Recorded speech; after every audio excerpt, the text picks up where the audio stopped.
Call the meeting to order. February 13th, 2018. And roll call. Ms. Snell? Here. Ms. Metoyer? Here. Ms. Fleur? Here. Mr. Davenport? Here. Ms. Franco? Here. Ms. Black? Here. Ms. Yelsey is absent. Dr. Navarro? Here. Okay, we have one card on closed session item, and that's Britt Dowdy, Don't you want me to read this now, Madam President? Yes. if you'd like to. Thank you, since this has to be read. This is an opportunity for the public to address the board on closed session agenda items. Each speaker has 3 minutes to address the board, and speakers may not cede unused time to other speakers. With board's consent, the president may increase or decrease the time allowed for public comments depending on the topic and the number of persons wishing to be heard. So good afternoon, Mrs. Snell, members of the board, Dr. Navarro, and members of the cabinet. I just wanted to speak to labor negotiations, specifically to the tentative agreement for the calendar for the 2019 school year, and give you an update on where things stand. Our ballots, so initially NMFT was trying to do an electronic-based system for doing the election. However, we got a little bit ahead of ourselves and realized that we didn't have an approved internal process for doing an electronic procedure. So we fell back to our standard, which is a vote by mail system, so that slowed us down a little bit. Our ballots are coming in. We plan on counting the ballots Thursday afternoon after school, and then we'll send an update to Ms. Olson as quick as we're able to, Thursday evening, possibly Friday morning. And then I believe the plan is to bring a recommendation to the school board through Ms. Olson at the next school board meeting. So I just wanted to give you that update where things fall, and we are then also trying to put into place our elections process so we can do electronic-based voting in the future, which can make things much quicker and speed things up for all of us. Okay, thank you. Okay, thank you. Britt, do you have to follow through with the notification policies of all other organizations that, you know, the 45 days in advance of a mailing and 20 days in advance with your bylaws? So it varies. Okay. For officers, yes, we have to notify that we open the process 45 days in advance. Okay. For a ratification, no. Our procedures, we have to give a 15-day posting window, and it's in terms of when the agreement is out there for discussion before we begin counting ballots. So we're trying to send that out electronically, Yeah. you know, the TA, and send it out to everybody so that they get it electronically, and then ask our site reps to post it, you know, at school sites, going from there. Great. Thank you. Thank you. Okay, so I guess we'll go into closed session. Perfect.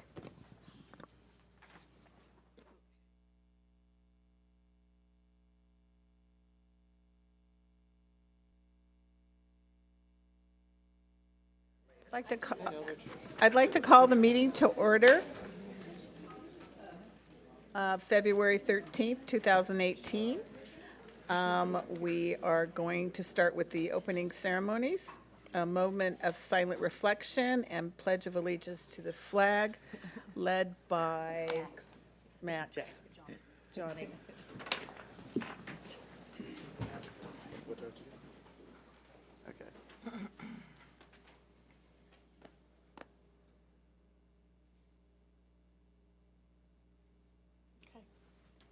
Oh, I'm supposed to do this, sorry. It's too far away. Ready, begin. I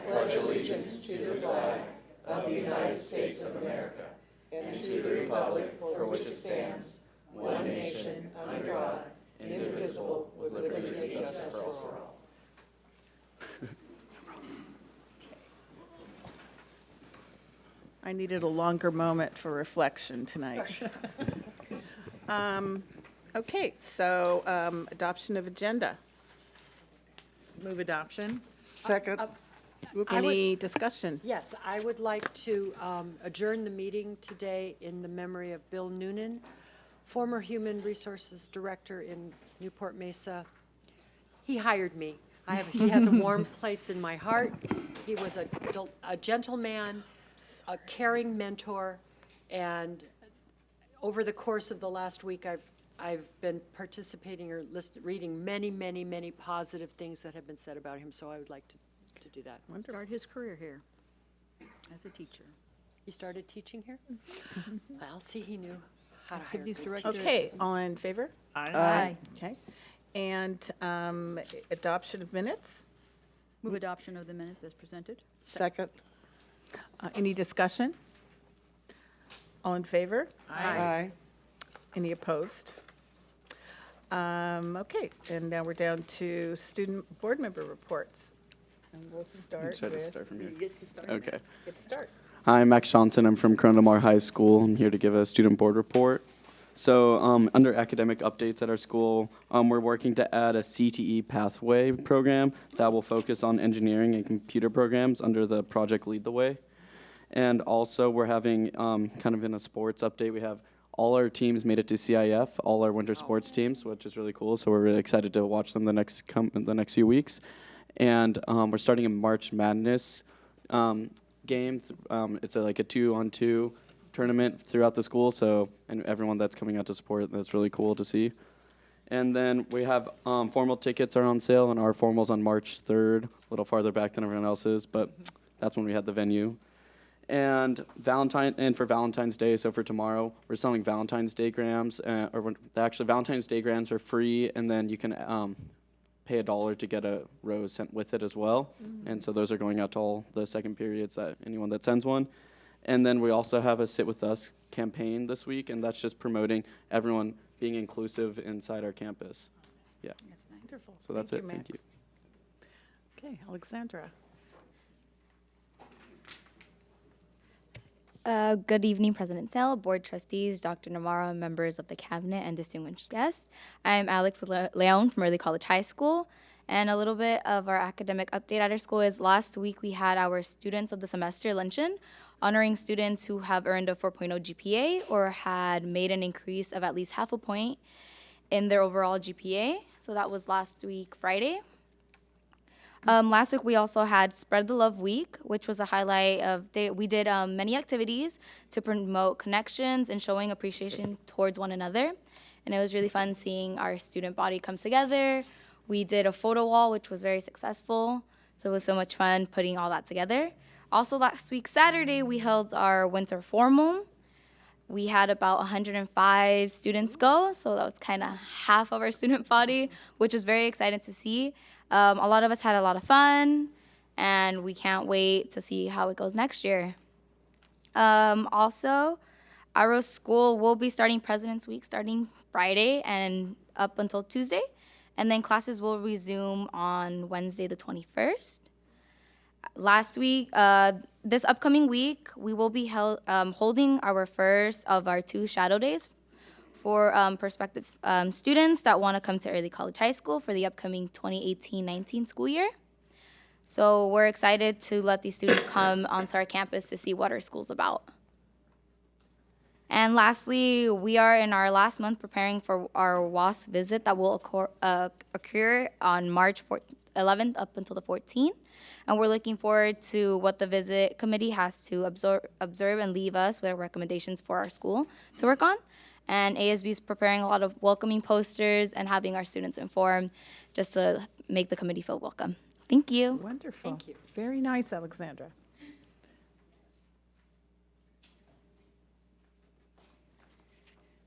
Good afternoon, everyone. My name is Melanie Nunez, and I'm representing Back Bay High School. At the end of this last semester, 7 Back Bay High School students who had caught up on their credits returned back to their home schools in order to spend the second semester there and graduate. Now for some general information, we've been having the YES program. It's Youth Employment Services on our campus for a few weeks now to help students find jobs, work on resumes, and letters for a recommendation. Our new PTSA purchased yoga mats for our upcoming yoga classes. We're going to be having yoga classes held in the yoga garden, so that's going to be exciting.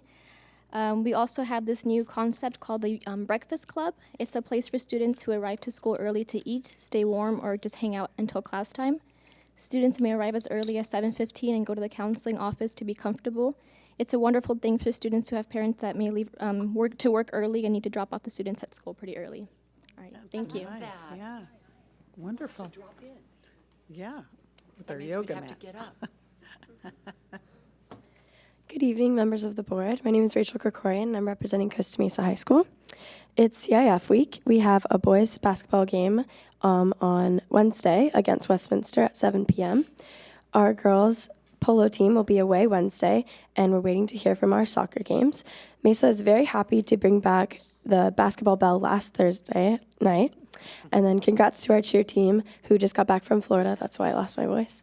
We're second in the nation in our division. And then this past Friday night, I'm sorry? Out of 18 schools. Yes, out of 18. Pretty amazing. Yeah. And this past Friday night was our 4th annual Dancing with the Teachers. And as usual, we had a very packed house. This is an incredible fundraiser for our dance team, and it's awesome to know that Dancing with the Teachers has almost become a district tradition. Solo night is this Thursday at 7 p.m. Donations are being accepted and then given to American Cancer Society in memory of Miss Sheldon. And then we have a Mojave Wilderness Experience trip with our MS students this weekend. Thank you. Thank you, Rachel. I can't see behind there. Who's next? Oh, okay. So Van? Oh, Van Sher. it's strange not to see you up there, but okay, good. You have anything to add? Okay, thank you. Okay, so moving on to the Harbor Council PTA report with Vicki Waldo. Good evening, President Snell, board members, Dr. Navarro, cabinet. We had our Reflections Gallery for Orange County on Saturday. It was very well attended. They estimated about 1,000 people there, went all day. And they had 19 councils that participated with entries, a total of 350 entries for Orange County. Our council had submitted 25 artists for consideration. We have 9 that are advancing. 2 of them are going to state for first place. We're very excited about that. The schools that did have entries that placed either first, second, or third place were Lincoln, East Bluff, CDM, Adams, Anderson, Newport Coast. They came from those schools. Overall, there's 275 schools throughout Orange County that participated in the Reflections program. Our participation has increased over the last year. For 2016, we had 13 schools that participated. This last year, we had 17. And in 2016, we had 464 entries.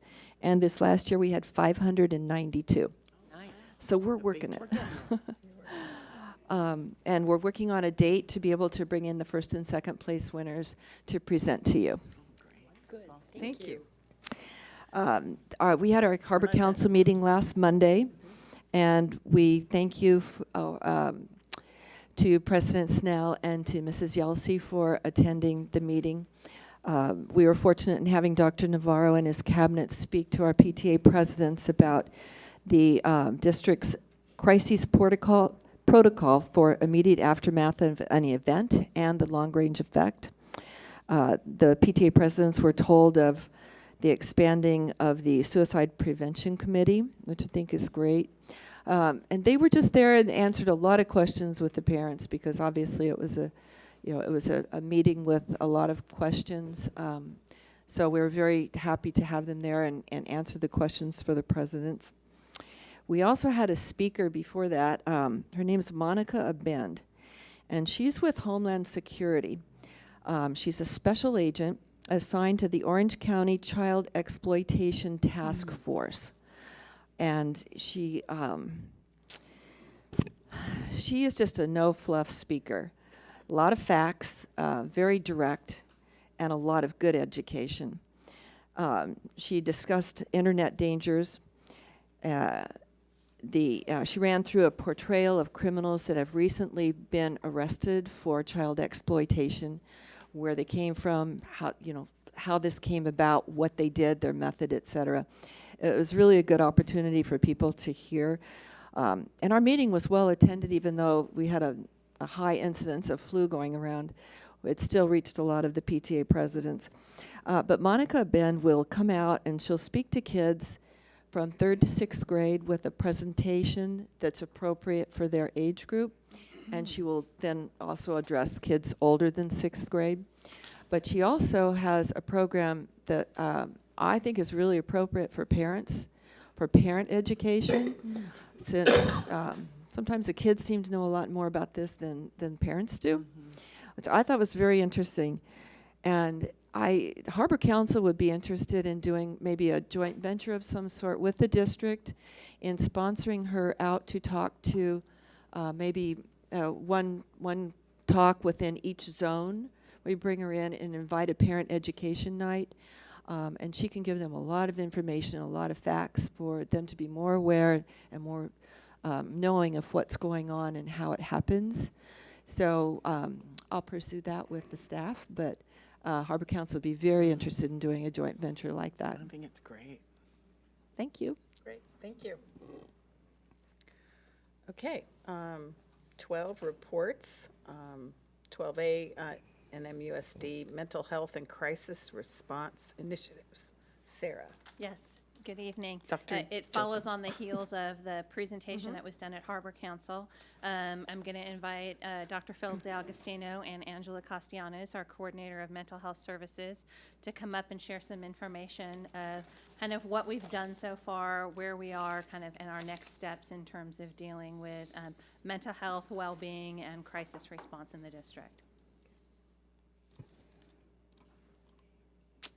So, good evening, President Snell, Vice President Matoye, Dr. Navarro, members of the Cabinet, and members of the public. Thank you very much for having us here to give you this mid-year assessment and to discuss emerging issues and next steps in what has been one of our, I think, one of our proudest initiatives in terms of what we're doing for students and families in student services and the responsiveness that we're getting from our school communities as well. As you know, we had a tragic incident recently. It's not the first time that the Newport-Mesa family has experienced a situation like this. And we had planned to give you this presentation before that actually occurred. So it is timely, and we're just glad to be here. So what do we want to do tonight? We want to give you an update on what we've done since the passing of AB 2246 and your charge to us to develop a board policy and administrative regulations around that. We're going to give you an overview, a greater detail of what we do in terms of crisis response protocols and our procedures. And then we're going to talk about some emerging issues and future considerations as we continue to make this a centerpiece in student services. Just to revisit the scope of the challenge, mental health issues and student well-being are becoming an increasing significant issue in all of our schools across the country. Probably the most alarming statistic there is the one in the upper left-hand corner, where 1 in 5 children between the ages of 0 and 11 are coming to school with some kind of mental health condition. That's 20% of our kids with anxiety or depression or bipolarity or various other things that could be just perking under the surface or could be very serious and involve or require additional services. So what have we, so AB 2246, as you know, is the suicide prevention and education legislation that was passed 2 years ago that was designed to take effect this year with a planning phase and actually an implementation phase in 18-19.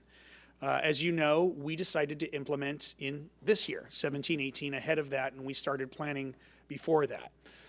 So we completed a review and revisions of all of our policies 3 years ago. And 2 years ago, we adopted board policies and regulations. I apologize. Last year, we adopted board policies and regulations.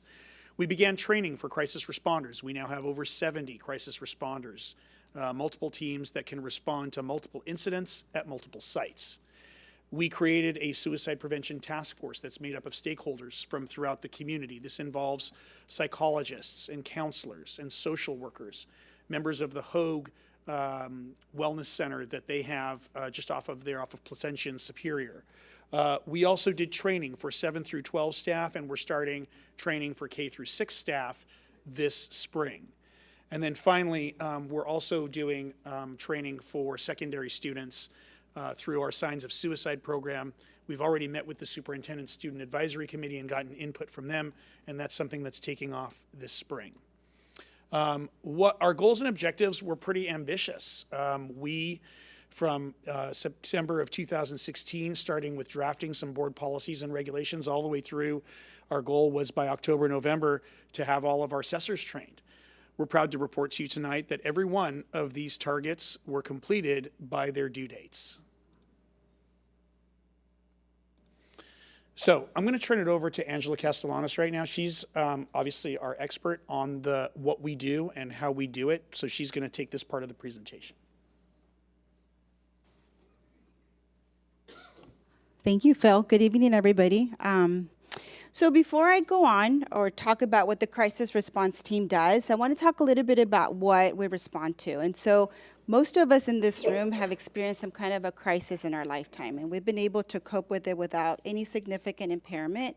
But what the crisis intervention does is that it supports individuals that any crisis that they're exposed to, that can potentially create some stressful or post-traumatic stress symptoms, but the crisis intervention does that. It helps to stabilize the individual. And what happens is that with crisis intervention is that it helps to stabilize the individual, but also helps to mitigate. So the research also indicates that the faster the response, the faster the individual is able to cope after the incident occurs. And so what you're going to see here is the different examples of what the crisis response team responds to. One would be witnessing a traumatic event. So we're thinking about or talking about any kind of act of violence, shooting, a car accident.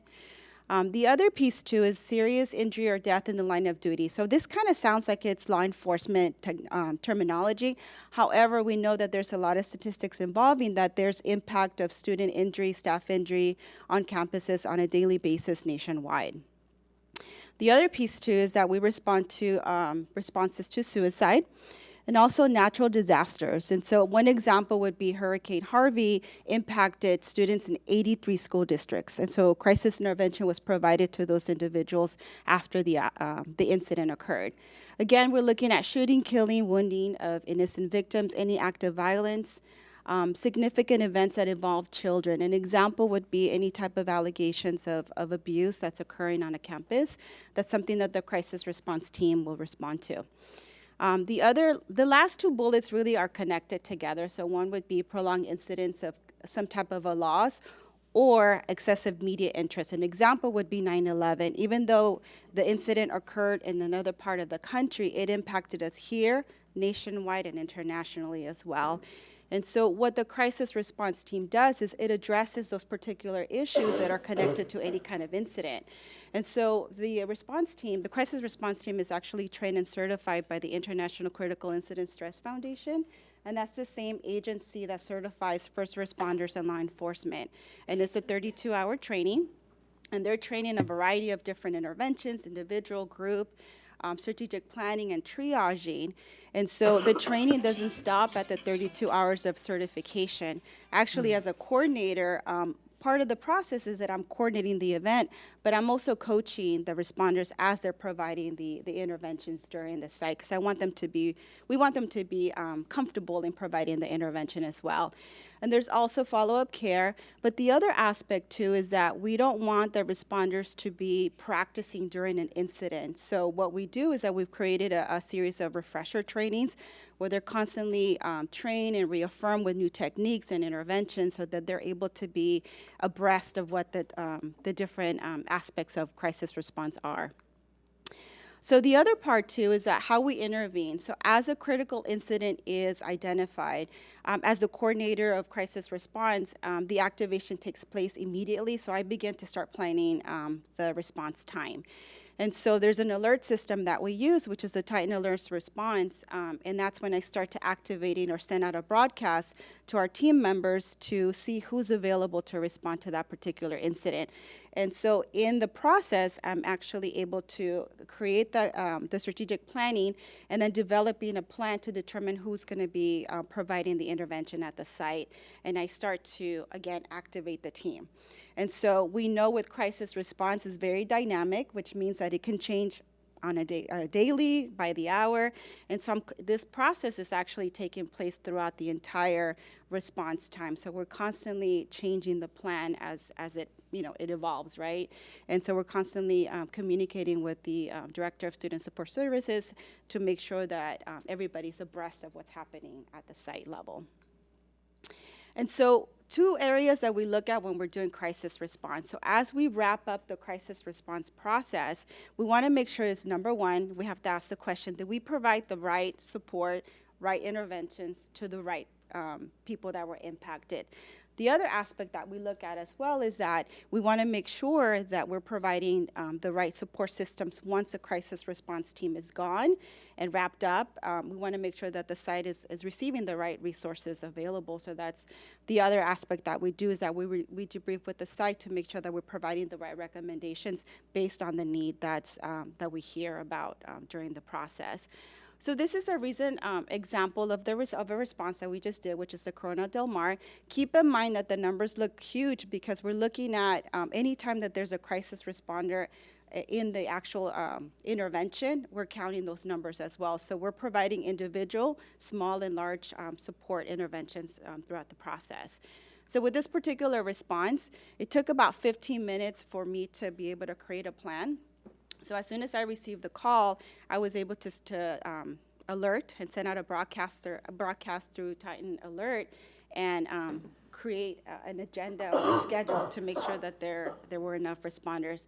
Throughout this process, we had 27 trained responders that provided support to students. We were able to provide 263 contacts to staff, and almost 900 students were provided with some kind of support on the campus. And also 517 parents were supported throughout this process. We were able to provide 2 risk assessments, able to mitigate that risk for our students. One of the aspects about the training that takes place is that the responders are highly trained in identifying immediate needs, are taking care of any medical needs or psychological needs that are immediate, those are taken care of right away. So we were able to mitigate those 2 risk assessments that were provided. So the planning phase, from the activation of the incident until the response and then the wrap-up time, it took about 9 days of planning time and response in that particular piece. So what's working? So with crisis response, and Phil talked about this in the procedures that we've been developing for the last year and a half, is that one of the areas that we are proud of is that there's a rapid response process. It's very organized, and we're able to deploy responders right away. The other aspect, too, is that there's a lot of district support, and it's really nice to see how everybody comes together to be able to provide the support to students.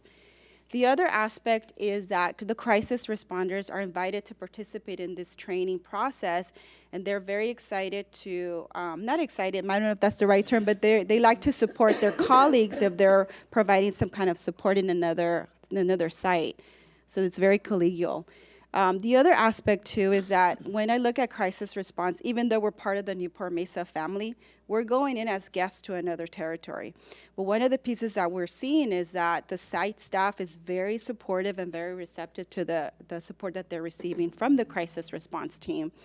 The last piece, too, is that we've been able to create partnerships with 3 key community agencies. One is the Orange County Department of Education, TIP, which is the Trauma Informed Program.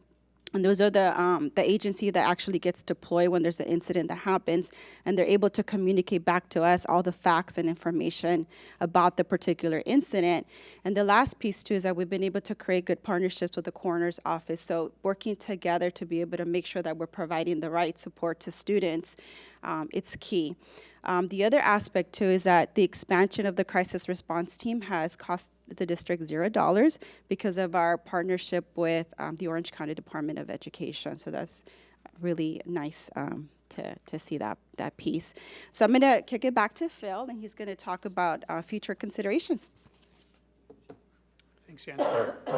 I just wanted to share one experience. On Monday, we met with the principals, and we've been having some really good conversations about what we need to do to support the well-being of all of our students and families in the district. And I had the opportunity to talk about social and emotional issues with Angela, and Sarah. And one of the things that came up was that in the midst of the CDM crisis, there was a moment right before the parent meeting on Monday night when we had, as Kathy Scott put it, we had almost every district official there in the room with Kathy and her site team, and there were no titles at that time. There wasn't a hierarchy. There was a team of people wanting to address issues to support the immediate family as well as support the entire Corona Del Mar community. So I think we have a good response team now. I think we have a good protocol.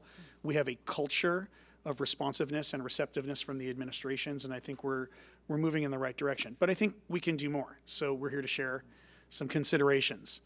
Our timeline is, as you can see here. We want to reconvene and repurpose the task force. Going to talk about that in just a minute. We need to train the elementary staff, move to students at the secondary level, continue developing parent education nights, and then do district-wide staff trainings. So we've already done the repurposing of the task force. We're going to talk about that in the next slide. We're looking at this timeline roughly for the remainder of these large tasks. And so the secondary student training, we've got SBAC tests coming up. We've got the California Healthy Kids Survey. So we're gonna stretch out the training of the secondary students on an ongoing basis for the remainder of this year and into the fall semester of next year. There was a meeting of the Suicide Prevention Task Force on February 7th. It was a really productive meeting. There were about 30 people there, including people from the Superintendent Student Advisory Committee. We had people from Hogue. We had assistant principals. We had counselors. We had school psychologists. It was just a very well-attended group. And the first thing we realized is that we don't really need a suicide prevention task force anymore. What we really need is a wellness task force to really look at the bigger, because here's the issue. Yes, there are kids who are anxious and depressed, but they're anxious and depressed for different reasons. Some kids are anxious and depressed because their parents are going through a divorce. Some kids are anxious and depressed because there's a lot of pressure on them to go to college. Some kids are anxious and depressed because of their brother running away from home or what have you. And it's not just anxiety and depression, is it? It's a variety of mental health issues that portray themselves in various dysfunctional ways and cause kids and families to struggle. So what would this this wellness task force do? They're going to continue working with us to collaborate and expand on suicide prevention and education, obviously, but also advise us concerning social and emotional issues, review policies and procedures. They were really instrumental in reviewing AB 2246 language for us, promoting mental health initiatives, and determining the optimal resource allocations for what we have in terms of serving students and families. Most importantly, a lot of the members of this wellness task force will come from our community. There's an abundant number of experts in our community. We had many individuals contact the district in the wake of the CDM event, and so we're connecting with them. We're setting up meetings with them.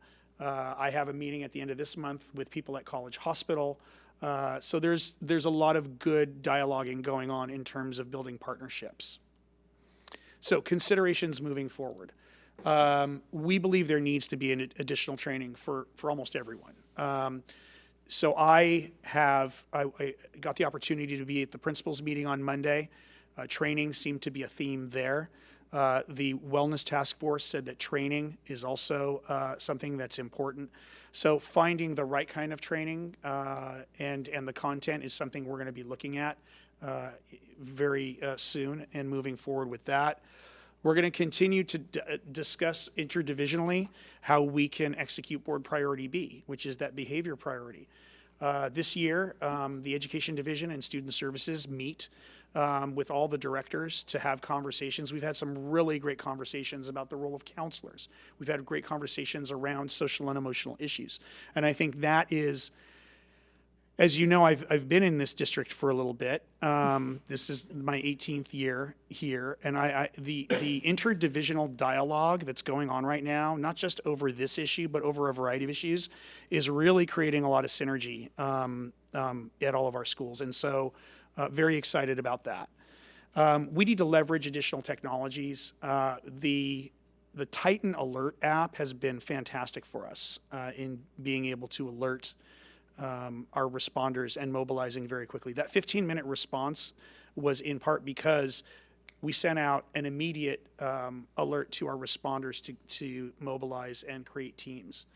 So we're talking about remote training. We're talking about the Cognito system, for example, which we're piloting at the elementary this spring. We think that's going to have some promising results with the elementary teachers and administrators. So we're looking at all of that as well. We're going to continue to refine and revisit our crisis response processes. That's just something that's just ongoing improvement, you know. And then we're going to continue researching proactive measures and prevention strategies. One thing that came up very recently is this challenge success opportunity, and so I'm gonna bring in the closer, as they say, my amazing immediate supervisor. My amazing immediate supervisor. You know what's great about her is that she lets us do our jobs and just lets us run with it. All of this we just ran with it. And Sarah has been so supportive. So I'd like to ask the Assistant Superintendent for Student Support Services to come up. She's going to talk about the Challenge Success Program. Well, I think you can tell I have great staff. So, Phil and Angela have really taken this on, and I think probably one of the keys was getting Angela on board and working with our district, and just the experience that she had, with other districts within California, nationally and internationally. Just the things that she does really brought a different level of expertise and a different set of eyes that we hadn't had before. So I think they definitely do all the dirty work. I just come in and get to look at the end. I will say that we are probably going to need to change the name of the Wellness Task Force to the Wellness Work Group. If you look at the acronym, it probably needs to be changed. So, Finally getting that. Good eye. And one of the things I just want to highlight for you as we're looking at this is in 2 years, we went from 4 crisis responders. So we started this with 4 people. We have over 70 people. And I just want you to get that they're internationally trained. This is a high level of training that our staff volunteered for. So, and it's across the different job classifications and job duties. And they're still going back at the end and doing their own jobs. So it's not like they get this, I'm going to go hang out at, CDM and be a crisis responder for a week. They're still doing their own work and their own job. So, we really appreciate the people that have volunteered to do that, and it also allows Angela to put together the right group. So she may have had 50 people who said, I can support that, but she wants to pick the best ones for that school for the certain reasons, and then have staff available if we need them for something else. So we don't want to burn anybody out. And we also have to watch out for our crisis responders in terms of their mental health impact of doing this. So I just wanted to kind of share with you, and the board is aware, but so the public is aware of kind of one of our next steps in really dealing not with suicide prevention and intervention, but really working with challenge success. And the way they kind of define it is they work upstream. So they're not dealing with this immediate kind of crisis and how we deal with crises in the district, but they're looking at what is our culture and what is our community, and how do we look at things for our students. And so one of the things we're doing is this group is out of Stanford University. I think they started in about 2010. There was a rash of cluster suicides in Palo Alto, and they came together with experts, and there's also experts kind of continuing on their advisory board to deal with these issues. So they have a lot of experience in dealing with this. And Dr. Navarro reached out to them, and they're willing to come and help, and they think they can help us and work with our schools. And it's really a multifaceted approach. They're going to be working with our staff and helping our staff look at culture. What are we kind of perpetuating for students? What are our expectations? And helping them take a look at those things. Working with students from each of our high schools, starting and then moving on to different levels. But really getting different student voices of the high school experience, what's working, what isn't, and not just our great students like these who come here, but the students who maybe are less involved and less engaged, and to get all of those voices heard. And then ultimately to also have these conversations with parents, and to see once, where's the role of parents, and, dispelling some myths about going to college and what your GPA needs to be, and, what AP courses you have to take to be able to get into a good college. So I think all of that is needed information. And one of the reasons that we're looking at having an outside entity do this, number one, is they have experience. They've done this within California, and they've done this nationwide. So we always want the best, right? And I think also it allows them to ask the questions that if internally we may not think about, because we're so close to the issues, and we just do things because we've always done it that way. And instead, they may ask the questions of why are you doing these things, and getting a little bit more information. So we're excited about this kind of next step, and we're figuring out how they fit in with kind of the work of student services and being able to move forward. But I just wanted to share that information with you. So thank you. Thank you. Thank you. Does anybody, we have a couple questions. I just want to say, great presentation, and really admire your group for your foresight and getting in there and getting this going so that we were able to respond most recently instead of waiting a couple of years down the line. So, and you've got it all laid out, and great. Thank you so much. And we have Ms. Matoye. Sorry, I was just choking, just posting it, just choking. Is this going to be available, what our plan is? Is it on a pull down as a resource? I mean. Oh, well, one of the things that I'm working with Annette as well to figure out how we're going to kind of publicize all of these different aspects of our work. It's more of a resource rather than, look what we're doing. It's, as a parent, I would want to say, what is Newport-Mesa doing? And boom, there it is. So good. It's in the works. Thank you. Whoops, I meant to undo it. I forgot you want to do it. Mrs. Fleur.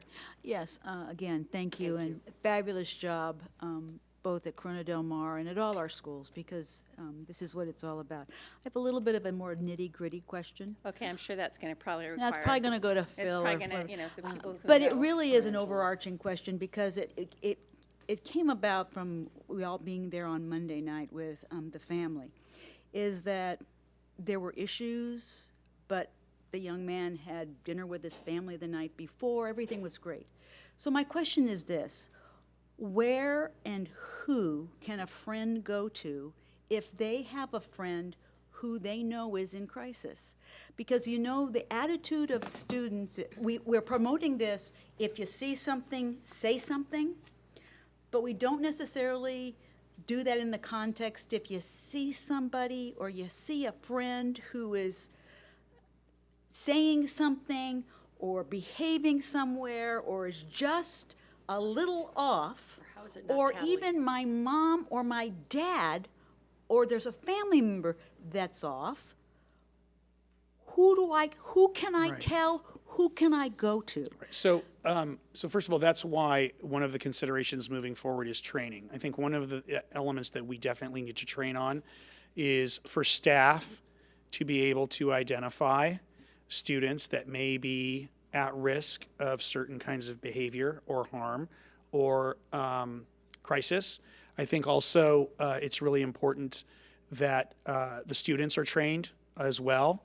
At the elementary level, our staff are going to be working with students on teaching them resiliency and character and the things that would allow them to cope and work with themselves, their inner self, to be strong and resilient. So I think that training piece is absolutely critical. I think we have built, with the social worker structure that we have now, the psychologist structure, the counselor structure, I think we have built a culture of responsiveness and proactive activity to deal with kids. I know that Angela told me she gets consultations for risk assessments. I don't know, Angela, do you want to come on up here? You talk about the consultations you get from social workers, psychologists, counselors on a weekly basis. The number? The numbers and what it looks like. So as part of the risk assessment process, the assessors are, one of the best practices is that they have to do consultations. So it's a consultation model. So whenever they're conducting a risk assessment, they consult with another individual and kind of go through the process. Did I miss anything? If they can't find anyone, they call me as a backup just to get additional support. And so I am averaging about 3 to 5 consultations per week. And that takes about 20 minutes per consultation, depending on the situation. And the additional piece of the consultation is that as the risk assessments are conducted, I receive that information, and I also do a consultation and assessment for the sites to see if too many risk assessments are coming from that site, do we need to provide additional training to staff? What are the trends that are happening? So that's part of that consultation model. So, but to answer Mrs. Yeah, to Build answer your on yours, question.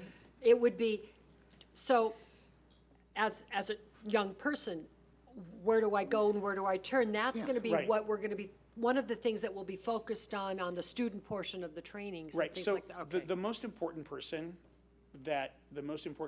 in a kid's life is their teachers.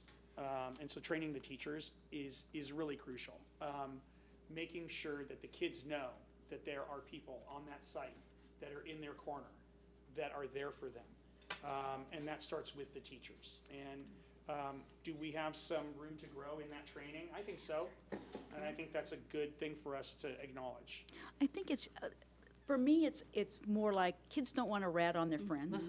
They don't want to, I just don't want to, I don't want to say anything. And yet, how do we change that culture that says to be a friend is to care enough to reach out to somebody else? Because that friend may not be capable right now to reach out. So you want to make sure that people around them are wrapping them up, and who do they go to? And you're absolutely right. And the science of suicide does just that. It teaches students to be gatekeepers, and it's a live presentation that's done, and there's a role play aspect to it. So it goes over all of those different factors that you're addressing. So it teaches them how to be gatekeepers. Well, and I think it's beyond just suicide. That's a tragedy, but there are other kids is expressing stress. I mean, there are there's other things that we need to keep telling our kids. Speak up for your friends. Be a good friend. Well, and I think that's really where some of this with challenge success is going to come in as well, since they're looking at culture and how are we going to do this. What we want is a student to feel they can go to any adult on campus. It doesn't have to be a teacher. It doesn't have to be a counselor. If they're stressed and they are close to the custodian, that's why we're training all of 712 staff. So I think that's you have to kind of keep that in mind. But, that's definitely something as we work with that group is to say, how do we, and we don't want to just focus on suicide, because that is one result, but there are lots of other outcomes for kids in terms of stress and depression and anxiety and all of that that we want to focus on as well. So it's looking at all of those things, and it's really working with them to help us figure out how to make students feel safe in saying, you know, I'm kind of worried about Phil. He just seems really depressed, and you know. You have no idea. Yes. So, Talk to me, Fred. Great, thank you. Thank you Any very more much. questions? Any more comments, questions? Okay, thank you again. Oh, yes. So I understand we have a student from Newport Harbor High that came in. Do you want to give your report? Yes. Okay.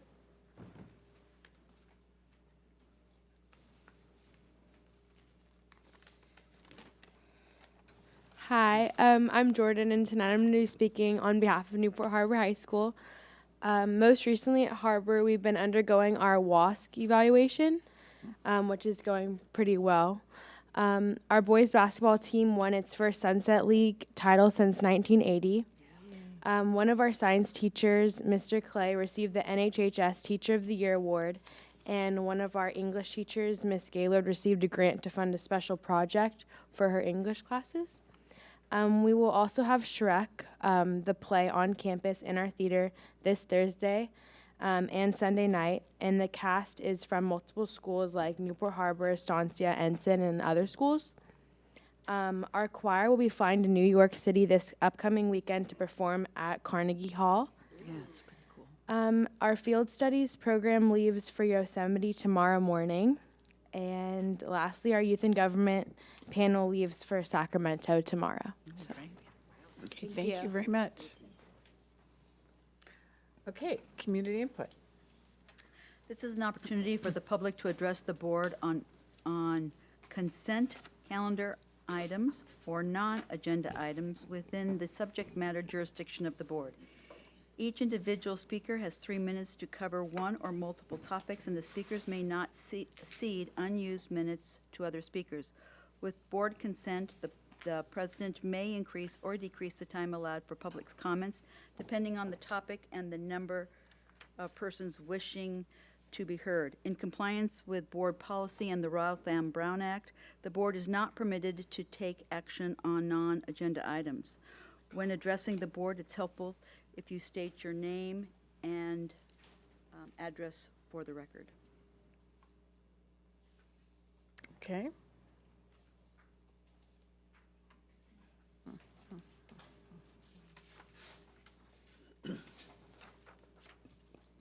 Britt Dowdy.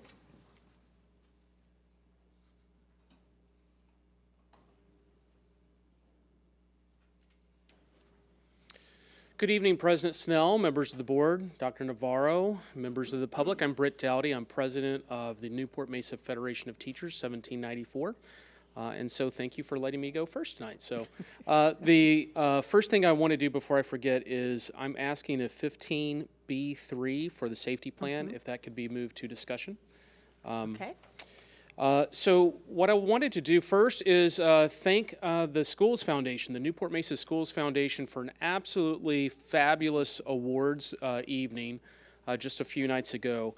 And the foundation really does a lot of really neat ways to help teachers have innovative ideas to support students in the classroom, and those grants are put to good use, and it is much appreciated.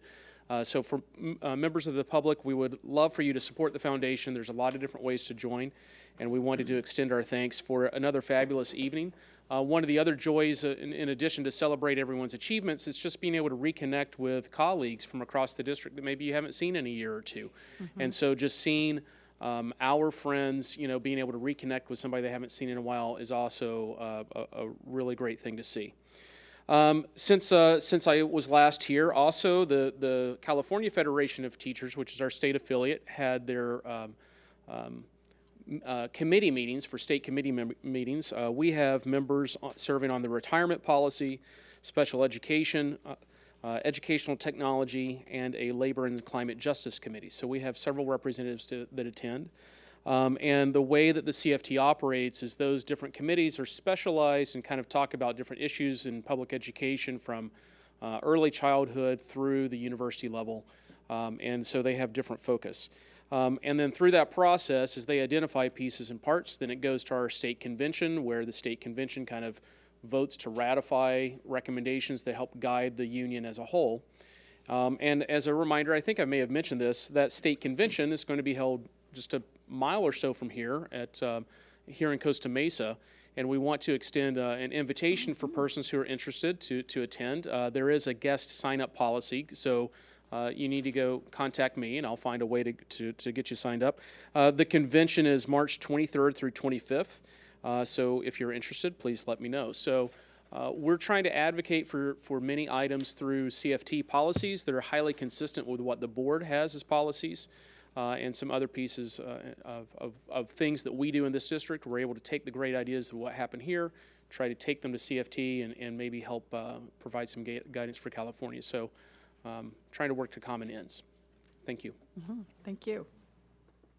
I just wanted to say, you spoke about the teacher grant dinner. It was really nice that you announced the District Teachers of the Year. That brought an element of excitement to the evening, because we didn't know. Yeah, I really liked that. I think everybody did. Yes, we did. Okay. Martha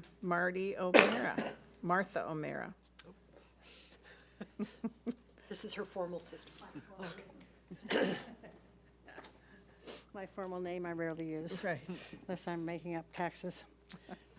Good evening, Dr. Navarro, President Snell, and trustees. I am here again to object to your deletion of the school board videos.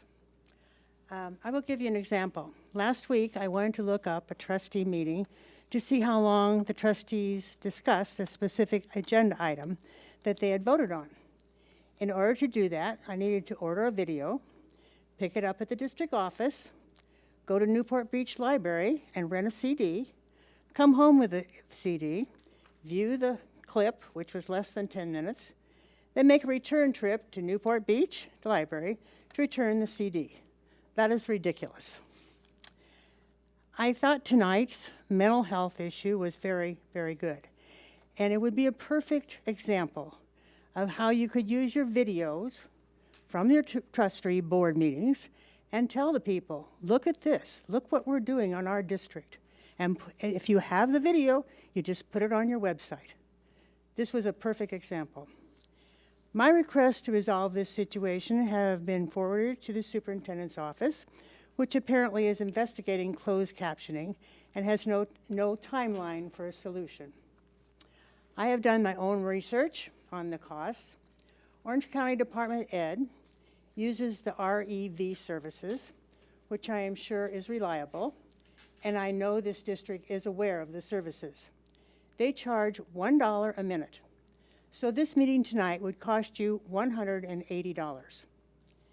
Later in this meeting, I had read on the board thing that you were going to authorize $138 additional dollars in legal services, yet you appear not willing to spend $180 per meeting to subtitle meetings.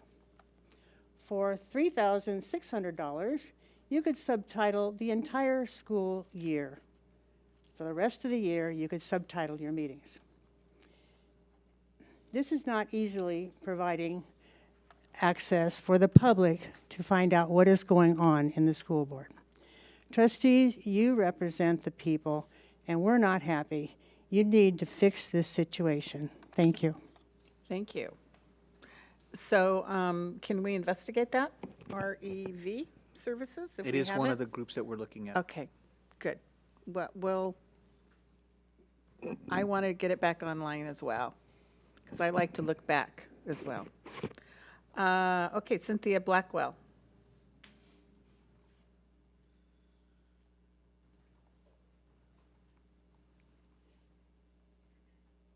Good evening. I normally don't write myself notes, but I did this time because I didn't want to forget anything.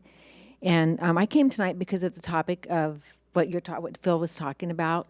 As many of you know, both my nephews committed suicide within 14 months of each other, 2015, 2016, and you never see it coming no matter how much you try or what's going on. You don't. And back in early 2000, when I was at California school, the district brought on this program called PBS, PBIS, EBS. It has a variety of names it goes by. And our school fortunately got very on board with it. We had a very proactive principal. We did the program. We did the counseling part of it, was a huge part of it. And then we did the silent mentoring, which the teachers all took on a child or 2 or 3. Every staff member committed to it. And these are the kids that they never would raise their hand. They were always off by themselves, just kind of the outlier children. And we went out as an adult and connected to them in a way that they were like, oh, why is Mrs. Blackwell talking to me, kind of a thing. But, wow. We found out so much about these kids and found so many kids that were in crisis. And it was because the school had a buy-in, the district had a buy-in, and we had counselors on our campus every single day. And these counselors were meeting with these kids. And next thing you know, new principal, that program's out the window. I switched schools. Can't find anybody who wants to get involved in the program. They start to bring it back before I left a couple of years ago. But the big part missing is the counseling. You need to start with these children when they were young. And I think junior high is good, high school is good, but you really need to get on it and get the counselors back in the grade schools. We had a child when I was teaching 4th grade who was already cutting himself. Who did we send this child to? We couldn't help him. I didn't have the experience. And the psychologist we had at the time, she barely was ever there, and if she was there, she had to just do testing. I'm testing, I can't see children. That's a huge issue that we had going on, and it was going on when I left last year. They still had the same issue. These kids are in desperate need of help, and they need to have people they can talk to.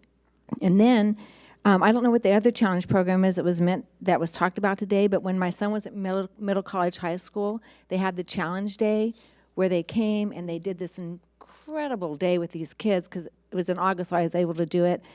And that's something else you could do. You can train the teachers all you want, but if you don't have the resources like counselors to back up the teachers, because we know in our classrooms, we know who needs help, but it doesn't help us if we don't have help to send them to. And I just think that you guys need to really look back to getting counselors back in the elementary schools, not some random person once a week. They need to be there all the time. These kids are in deep crisis, and it starts young. Their family lives, some of them are so crazy. Oops, sorry. But, okay, I didn't see the first thing, sorry. Anyway, I just want to stress, you need to have these programs back in, and I'm glad this topic was up tonight because it is such a hard one to discuss. Thank you. Thank you. I know we've increased our counselors. I didn't know if Phil wanted to speak to that or. Actually, what I was going to respond during my superintendent's report. That's but, fine. The one thing we've done differently is we now bring in social workers. And social workers specifically trained to address these kind of needs. So it's not just an academic counselor anymore, it's a social worker. And Dr. Jochum has... They can't hear you. They can't hear you. Dr. Jochum has increased that number of social workers last year and continues to look at what our needs are. And that's different than what it was when we were teachers. Yeah. PBIS is still in our schools, correct? PBIS is still. Yes, it was brought back, and it's been a big focus for the district. Okay, thank you very much for your comments. Steve Smith? Thank you, Mrs. Snell. Good evening, everyone.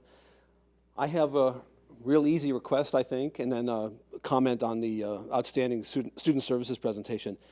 A few months ago, I raised the very real and documented issue of teen cell phone addiction, and I recommended that student services address it. I haven't heard anything, so if someone could get back to me just with a real quick follow-up, maybe by the end of the week, I would greatly appreciate it. No, there's no particular rush. Mrs. Floor, you broached a part of the prevention program that needs to be expanded, so I'm going to take a moment and do that, if I may. For every suicide, as we saw the district's numbers, for every suicide, we've got at least 2,000 kids in the district who need help. They need counseling, or even deeper, they need therapy. But they're not seeking that help because of the stigma attached. That is documented. There are numerous reputable documented studies, including one by the RAND Corporation, that shows that kids and their parents do not seek help because of the stigma attached. Kids are afraid of being ostracized. Parents are afraid of having their kids labeled, and actually some of them are afraid that it will prevent them from getting into a certain university, college university. So I would encourage you to, whatever form it takes, address that as well. But other than that, as a resident of this area for 31 years, I'm very proud of the Student Services Program and what you're doing. So thank you. Wow. Thank you, Steve. Okay. Erica Roberts.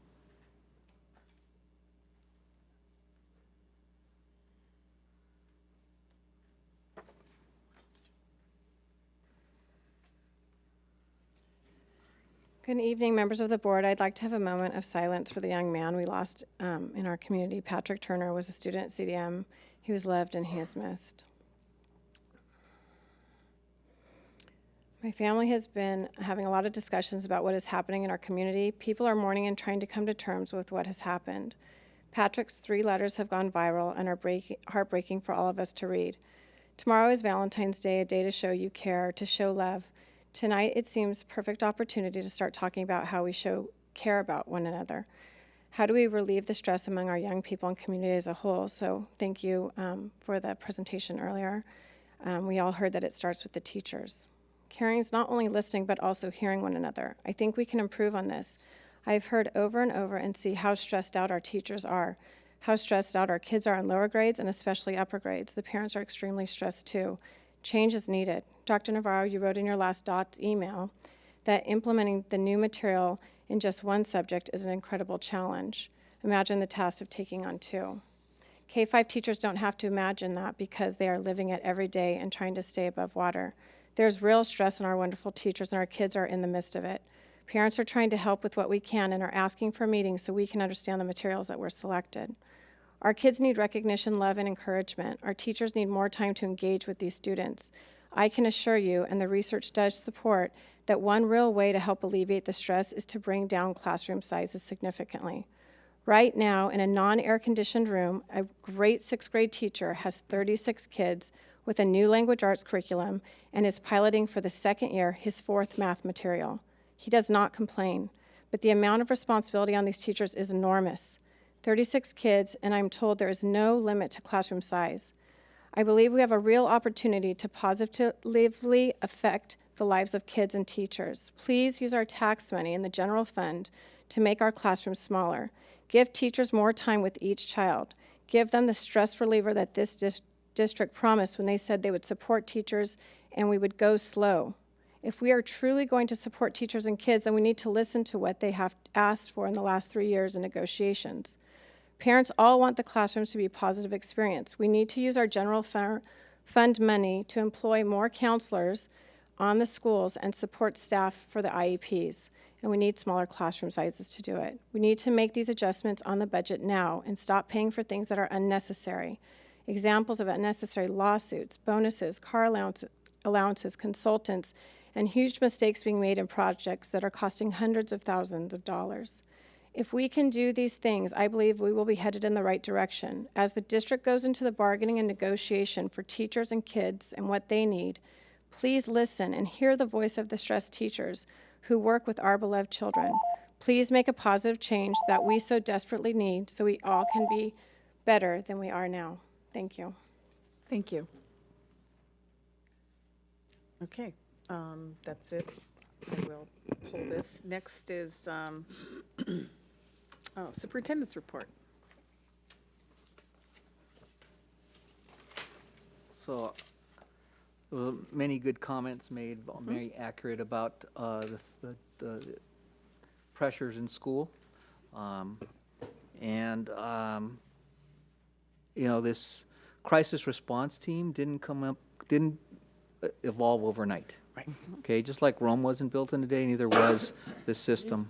The board had the foresight and the vision to allow the expansion of the assistant soup positions, and we actually took Dr. Jocum's predecessor and promoted her to assistant soup from director and created the new student services division about 3 years ago. So it even hasn't been around that long, but had the board not had the vision and the support, we wouldn't be where we are today. So these things take time, and they don't just happen overnight. I'm glad to hear that PBIS hasn't been forgotten. It is something that is part of our solution. and part of what we're trying to do. And it's about enforcing positive behaviors. Too often we tend, maybe sometimes, to focus on negative behaviors and correcting negative behaviors. For a student who's at risk, that doesn't work. So it's much better to go through the positive and teach kids how to behave rather than reprimanding into compliance.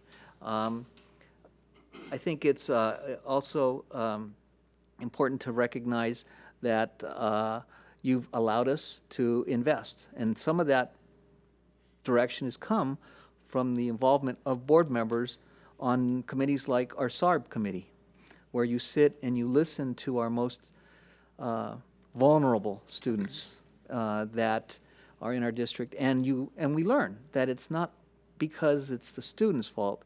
They are in terrible living conditions that contribute to this. No one ever knows why a child chooses to go down or why a child becomes depressed, but we do know that as schools there are contributing factors, some that we're responsible for, that we have to alleviate and learn about, some that are amongst peers, and then some that are community pressures. So that's the purpose of going to the outside and going to a reputable group called Challenge Success with a proven track record of addressing these cultural issues. That didn't happen overnight either.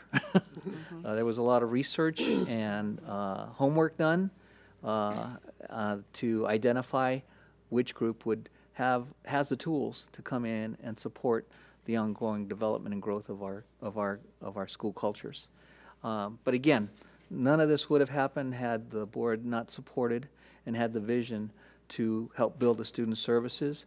It allowed us to bring in Dr. D'Agostino, who has made an incredible impact, had an incredible impact, even on just truancy. If you look at the first couple years, just what he did with truancy and how he knocked down those numbers, that was impressive. And it's kind of like he said to me, "What am I supposed to do next?" It was a huge accomplishment. But he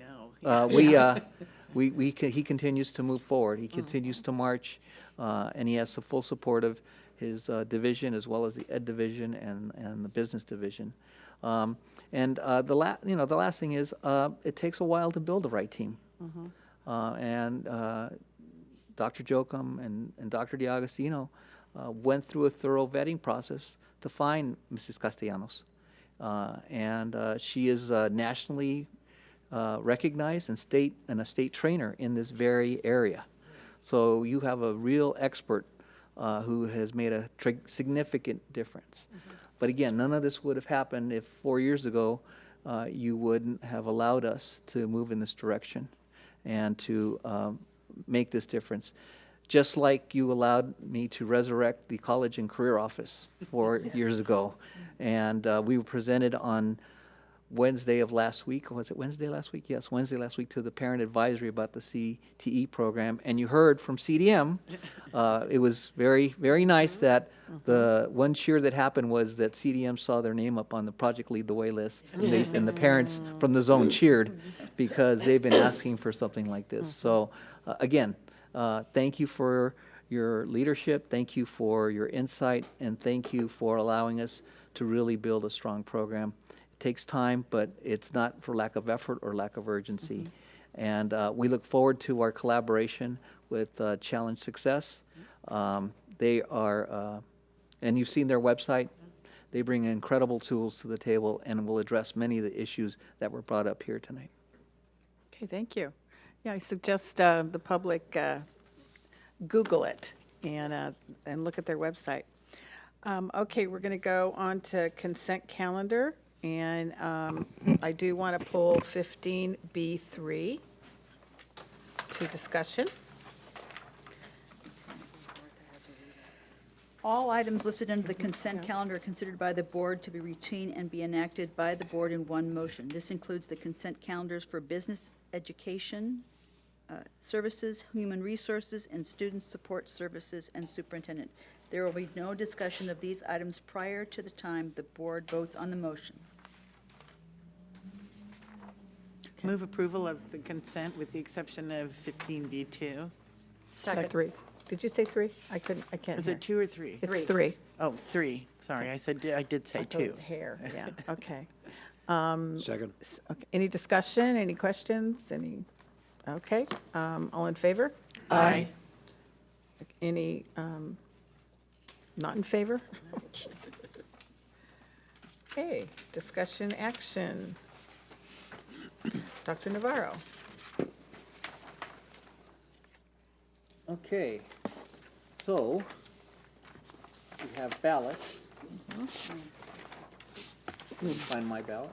Okay. All right.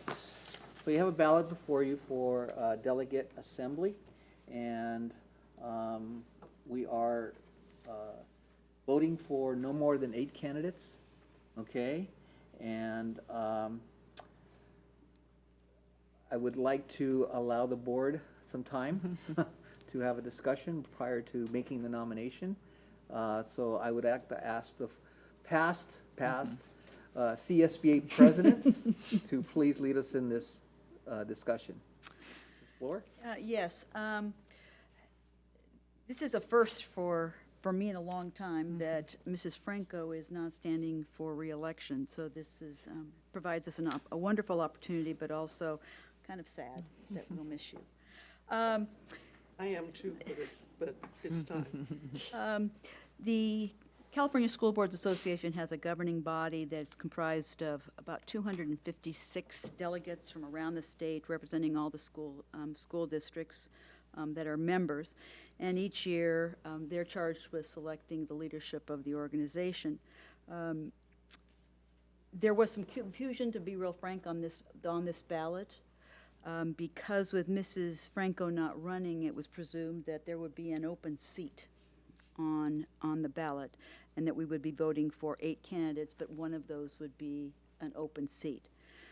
Apparently, what has occurred on this ballot is that one of the individuals, Sharon Wallen from Irvine Unified School District, is currently an appointed position because within the organization, school districts that have over 35,000 are allowed 1 appointed seat. Larger districts than that get 2 appointed seats. And Irvine has now reached that threshold where they have an appointed seat. She has decided to not to stand down from the appointed position and run for the position, which will cause them to have a vacancy in the appointed position, which will be filled by another one of their board members. So instead of having just 2 traditionally, they will now be afforded 3 positions. With that, it is, and I love her dearly, but with that concept, it really, in my opinion, is not really fair. So for that very reason, I'm going to make the following recommendation that we vote for Dana Black, Lauren Brooks, Lynn Davis, Cindy Kern, Rosemary Saylor, Michael Simons, Francine Cinto, and our own Charlene Metoyer. Second. I can second it now because I'm not on the ballot. After how many years? After 28 years. Yeah. Madam President, will you call for the vote? Okay.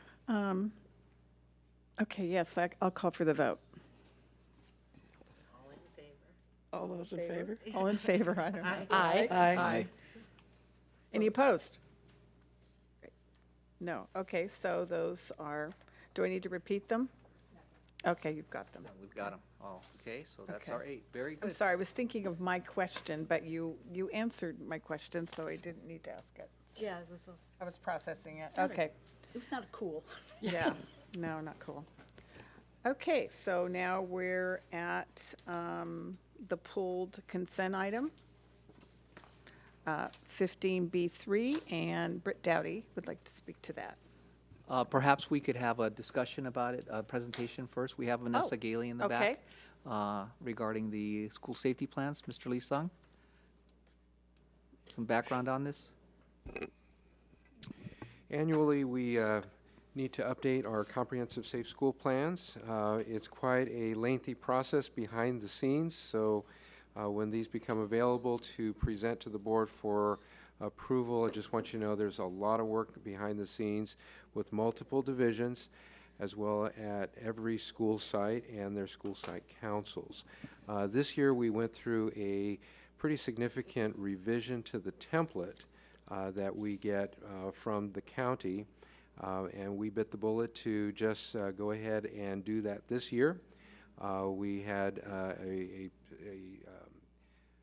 a support meeting with all the principals to make those changes, and they went back to their school site councils to get them all approved for you this evening. So we're very proud of the work that we're going to do, and just a little preview that we intend to change our timeline, even though the statutory deadline is March 1st, which we're ahead of that. We want to do this earlier in the school year. We feel that makes more sense. So we're going to move up our timeline so that we'll have this to you in the fall rather than mid-year. Perhaps Ms. Gailey can tell us what the makeup of a school site council is and what their responsibilities are? School safety plans. Good evening, Madam President, members of the board, members of the public. School site councils are elected on either an annual basis or an every other year basis, and they really are dictated by bylaws. And so there is some flexibility in the makeup of the school site council, but essentially the big idea behind a school site council is that it's 50% in-school representatives and 50% out-of-school representatives. So some of them you would consider the employees, and then the other ones are students or parents at the secondary level or parent community at the elementary level. So really what the idea is parity between inside and outside of the school representation. And the other idea on the in-school or the employee side is that there's always a majority of teachers. So each year when the schools are putting together their school site councils, they submit the representation, and we make sure that they have the correct numbers, that it's an even number of folks on there, and that also that we have the right constitution. So their role is really in approving the safety plan. They can delegate to a safety committee to put the pieces together, but we do require that school site council approval, and that's recorded in their safety plans. Other questions? I think for the public, they need to know what is a school safety plan. Oh, I was waiting for you to ask. just a minor. Yes, absolutely. So we're really proud of the revision we did this year. We have two parts to our safety plans. And really in years past, we didn't draw attention to the fact that there are two large components drawn together. And so we've renamed the plan the Comprehensive School Safety Plan Part 1 and Part 2. Part 1 is about policies and planning, and Part 2 is about the emergency procedures.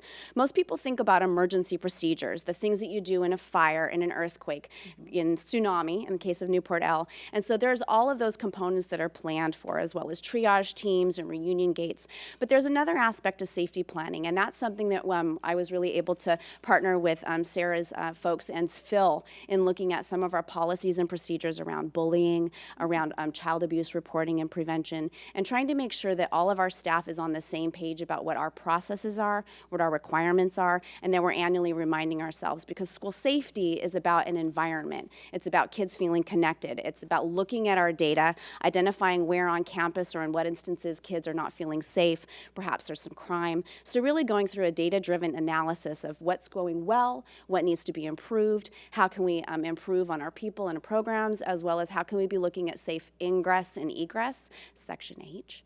So we're just really thrilled that we've pulled it all together in a way that we think makes a lot of sense.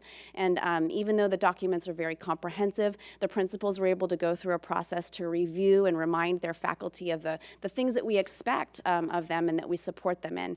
And as Mr. Lee Sung said, we are adjusting the timeline so that now that we've done this work, the heavy lifting, we can do a revision before June 30th just to get most of the revisions done. And then after we come back from the summer, they'll be able to, again, review data, consult with their stakeholders, and our new timeline is by October 1st, everything will be finished and ready to go.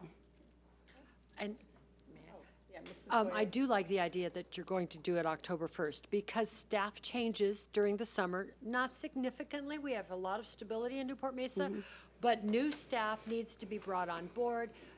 Strengths need to be identified.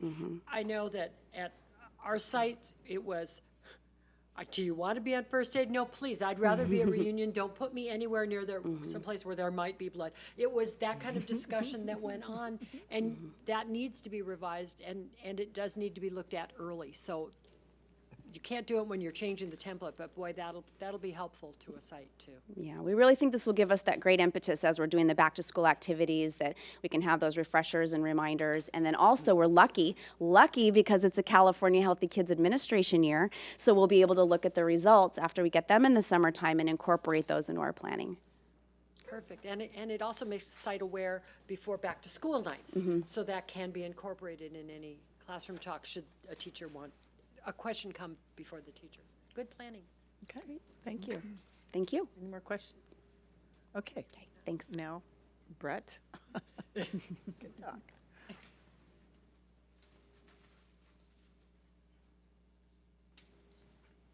So good evening again, President Yelsey, members of the board, Dr. Navarro, Britt Dowdy again. So the comments that I had were, first, thank you for that explanation because that's very helpful. That's consistent with what I knew about the plan, and I appreciate that the public is more aware of it. And I think that what I'm asking is that as we go through this process, again, it's always a great time to be reflective and think of how can we roll in the emotional support pieces that the district really is doing a strong job on, and how do we weave that into the safety plan, because I know it's part of it, but is it a formalized part of it? And we're bringing a lot more resources on board, and it's a newer piece, and as Dr. Navarro said, it takes time to kind of get everything caught up. So that could be a consideration. Also, what I think that an area that we might want to consider at school sites is how we make sure that everyone is aware of the plan and kind of the details of the plan. As Ms. Matoye mentioned, you do have new staff that come on board each year. And some time ago, I know the district invested heavily in doing a major crisis response training for all staff. It's been a number of years since then. So, what are the times that it's appropriate to do a detailed in-person question and answer type safety training versus, just kind of quick refreshers and kind of those frequencies? And I think those are things for us to reflect upon. And it doesn't have to be as big as what we did then, but at least just at the school site. Let's spend, a solid hour on this as opposed to a quick 20-minute update, and trying to make sure that we make sure that everyone is aware of it. And also thinking in terms of staff who are not there every day. There are a lot of part-time employees, both classified and certificated. We have substitute teachers who are on staff, and so how do we loop them in and make sure that they're aware of the resources we have? And then also another component that we may want to consider is, as employees, parts of our safety, parts of our, if we're dealing with a community member who maybe is agitated, and how do we kind of deal with that? How do we respond in an appropriate manner? How do we provide for different elements to that, which maybe we don't often think about in terms of the school safety plan, but it is part of the whole community there. And so that's another area of reflection. And I know that we've had some of those discussions as employee groups with the HR department, and that we've brought up that we're working through, but it might be part of a comprehensive plan, not sure. Just some thinking points for us as we move forward. Thank you. Thank you. So do we when the individual, I guess this is for Jessica, when the individual safety plans, Vanessa, I'm sorry. You look like a Jessica. Okay, there you go. Vanessa. When the individual plans are done, there are teachers or staff on that to provide input. But there is a framework probably given to everyone. So I think some of these ideas are great. So maybe you could meet and talk about putting these issues. Talk about whether these issues should be in and how what that would look like. Absolutely. I think we're always open to input. That would be great. Okay. Ms. Matoye. And mine was probably for Mrs. Olson, so you're saved. You actually have a little more steps in to go back and forth. Is safety part of the substitute orientation. And if it's not part of the big whole picture of that, perhaps administration could be directed to or have a template that says, here's when you leave sub-plans, it's breathe in, breathe out, sub-plans, whether it be for kindergarten or 12th grade AP physics. It's here's what you have to do today so that I come back and the students are still safe, ready, and learning. And perhaps that could be included in that packet where it says, in case of an emergency, at the very least, you contact this teacher who's next door who will let you know what your role is, or my role is this. If you're uncomfortable with that, please let the principal know. Something along those lines that we could think about that for since I've been a sub, and it's really special when something happens and you don't know exactly, but you come off like you do, so. I can't really speak to what every site does in terms of subs. Exactly. I would hope that they do have information for the substitute as they arrive. What we do during substitute orientation, though, is we do spend some time on how to be successful, and part of that is addressing what do you do if you have a concern, where do you go, who can you reach out to, what are methods of reaching out to them, and including when you get there, look for the emergency plan. Good. So we do cover that in the orientation at this point. Thank you. Mrs. Black. You answered actually all my questions, except for how often do the subs, are they trained before they can sub in our district? Yes, with our substitutes, all substitutes have to go through an orientation, and over the last couple of years, we've added about an hour and a half, almost 2 hours of orientation in terms of the work itself, not just processing, and that's where we include it. Thank you. I want to let you know that most of your schools, this is something the secretaries at the schools do really, really well, and why they get a little flustered when they get a late call on a sub, is they spend the day before preparing all the subfolders that have all of this information in it. So the class, the attendance, as well as the emergency plan that the subs need to know about for each room that they have it in. And so they really try to personalize it as much as possible. I remember Caroline did a great job with our subs, and so she was always a little flustered when she'd get a call at 7:55, and class was starting in 5 minutes because she'd have to put another subfolder together. Yeah. Well, I know as a parent, when I was on site council, I knew what the safety plan was. But before that, I didn't even know they had that. So I think there's, in part of this outreach and letting everyone know, it'd be nice if we sent something out and said, and maybe we do, but that we send something out that say, it's now, we just approved it, it's on the website, if you want to go look at it and read it. It's not on the website. They would have to go to each school to see it. School website, I mean. No, they'd have to go to the school office to see it. Oh, well, how come it's not on the website? We don't put it on the website. Oh, because we don't want people to, why? To know our. There are Oh. certain parts that even a Okay. principal won't share with someone who looks at it because my, there okay. are certain things that we want to keep private. In case of an intruder, how do you right, get them? Right. Well, that makes sense why I didn't know about it then. But anyone from the public can go to the school Okay. site and look at the safety plan. Okay. So we could put something out that it's been approved and it is for viewing on, okay. Okay, good discussion. Just a kind of closing thought of mine. You remember when our PTAs helped facilitate the earthquake, supplies and stuff? So I'm really dating myself quite a bit back. But one of the things that was so great and what came out of our PTA input at our elementary school was parents just assume we've got it all together. And because of the news and whatnot, parents are just going to rush to the school. And so one of the things that we did before, and PTA helped us with that, like I said, probably 10, 12 years ago, it was in the parent handbook. It was something physical that they got in case of emergency. This is what our protocols are. And that it's not helpful if you rush in, and a lot of parents will just come right in. Oh, they'll do it even with a handbook. Right, and, well, even then, even if they don't know. But I think it's good that, part of our emergency plan would be to, if it's not on our website, what to do in an emergency. That's when they're reading, that's when the only chance that we get them to actually possibly read the 50,000 pieces of paper in our parent handbook. But I know at DLAC meeting, they did talk about, where to go, where to get the information, and parents were really appreciative of that because they didn't know. I mean, they made a big assumption, about what they would do or not do. So Yeah, and there are things you can share that would help.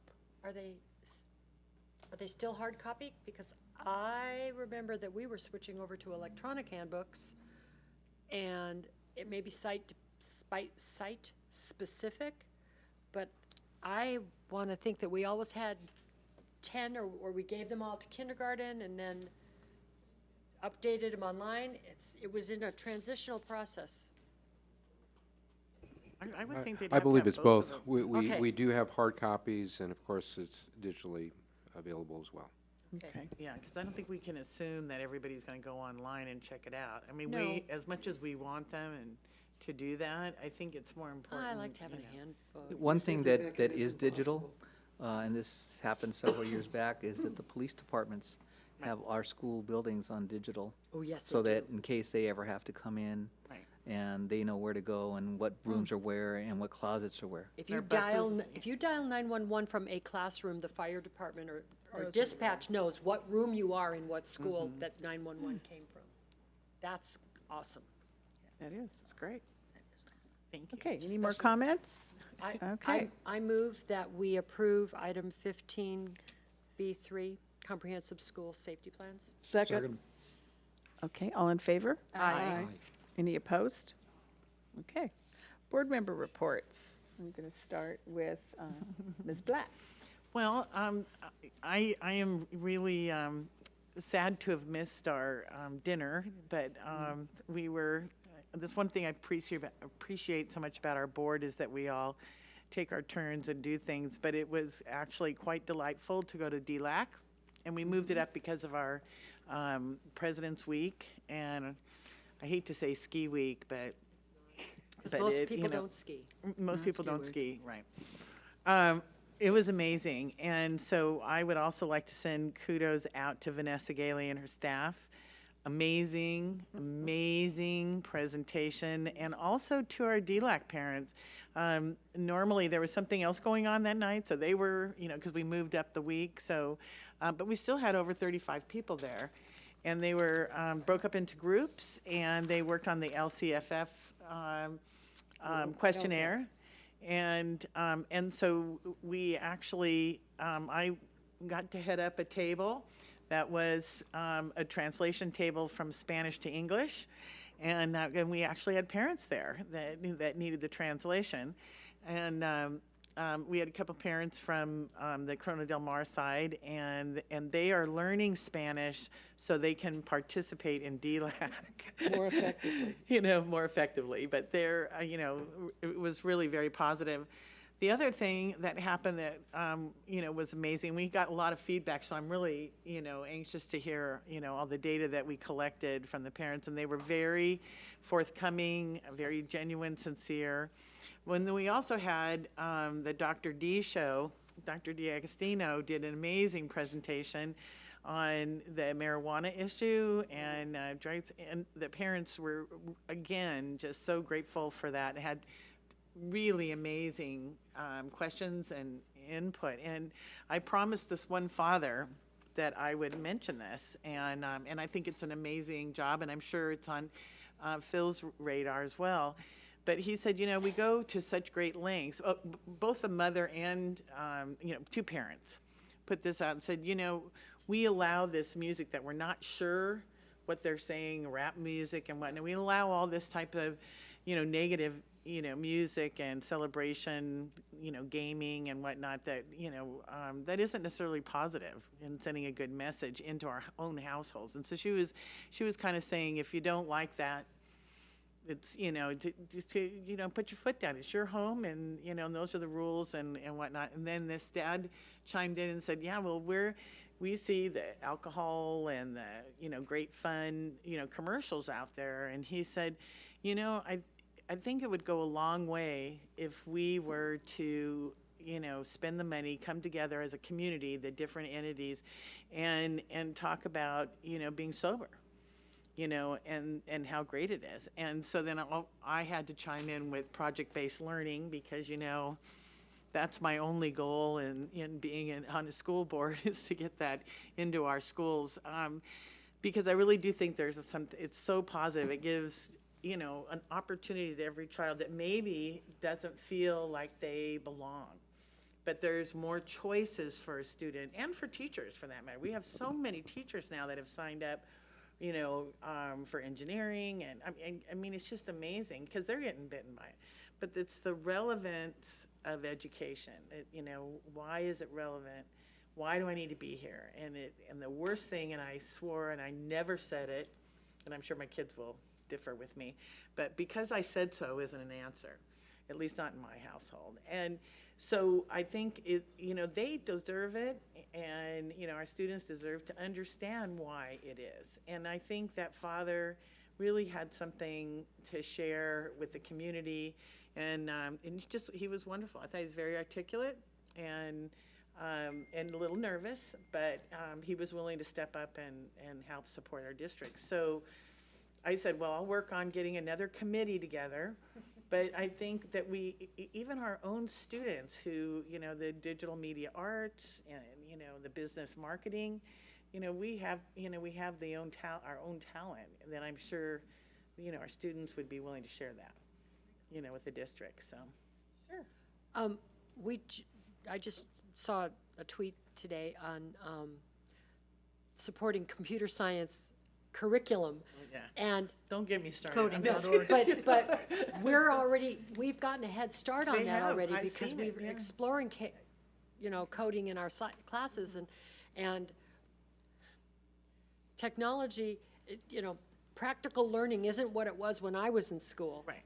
But we still need to do that, and having experiential, as a former science teacher where we did experiments, that's what made education come alive and make it relevant. It's like, oh, I can see that if I learn this, it's going to lead to that. And so, yeah, it's hence conceptual math. As scary as it is, and nobody likes it, and I know it's a sore subject with some, we weren't taught that in California. And so just think of how we would all have approached math. Even our math majors and teachers out there, if we would have, at a very early age, which we're doing now, to understand the concepts of math. And it's not just memorizing a formula without understanding, the concept of why math is so important. And we live and breathe it every day. We're always, every day, solving for X. So, and so that's why Charlene is on my team, because.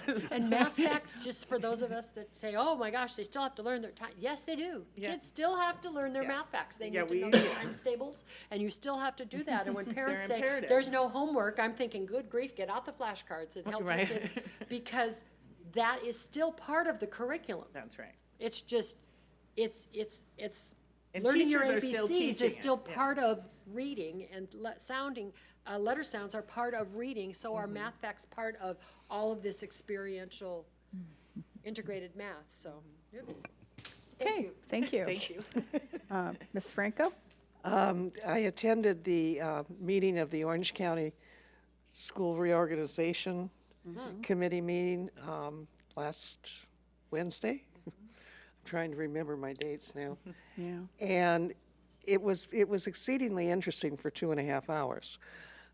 There were quite a few people who gave testimony, either in favor of MAP B or MAP G. The committee voted with one dissenting vote to approve MAP G and send it on to the state level. On Thursday, it was my pleasure to attend the Newport-Mesa Schools Foundation Teacher Awards banquet, which was, as everyone has said before, and Britt said, it is a time of celebration of teachers. It's a time when teachers write innovative, creative programs that are funded through grants. It lasted quite a while, but we still managed to get through it. And it was very good, Britt, to have the Teacher of the Year by school site and then the selection of the two to move forward to Orange County.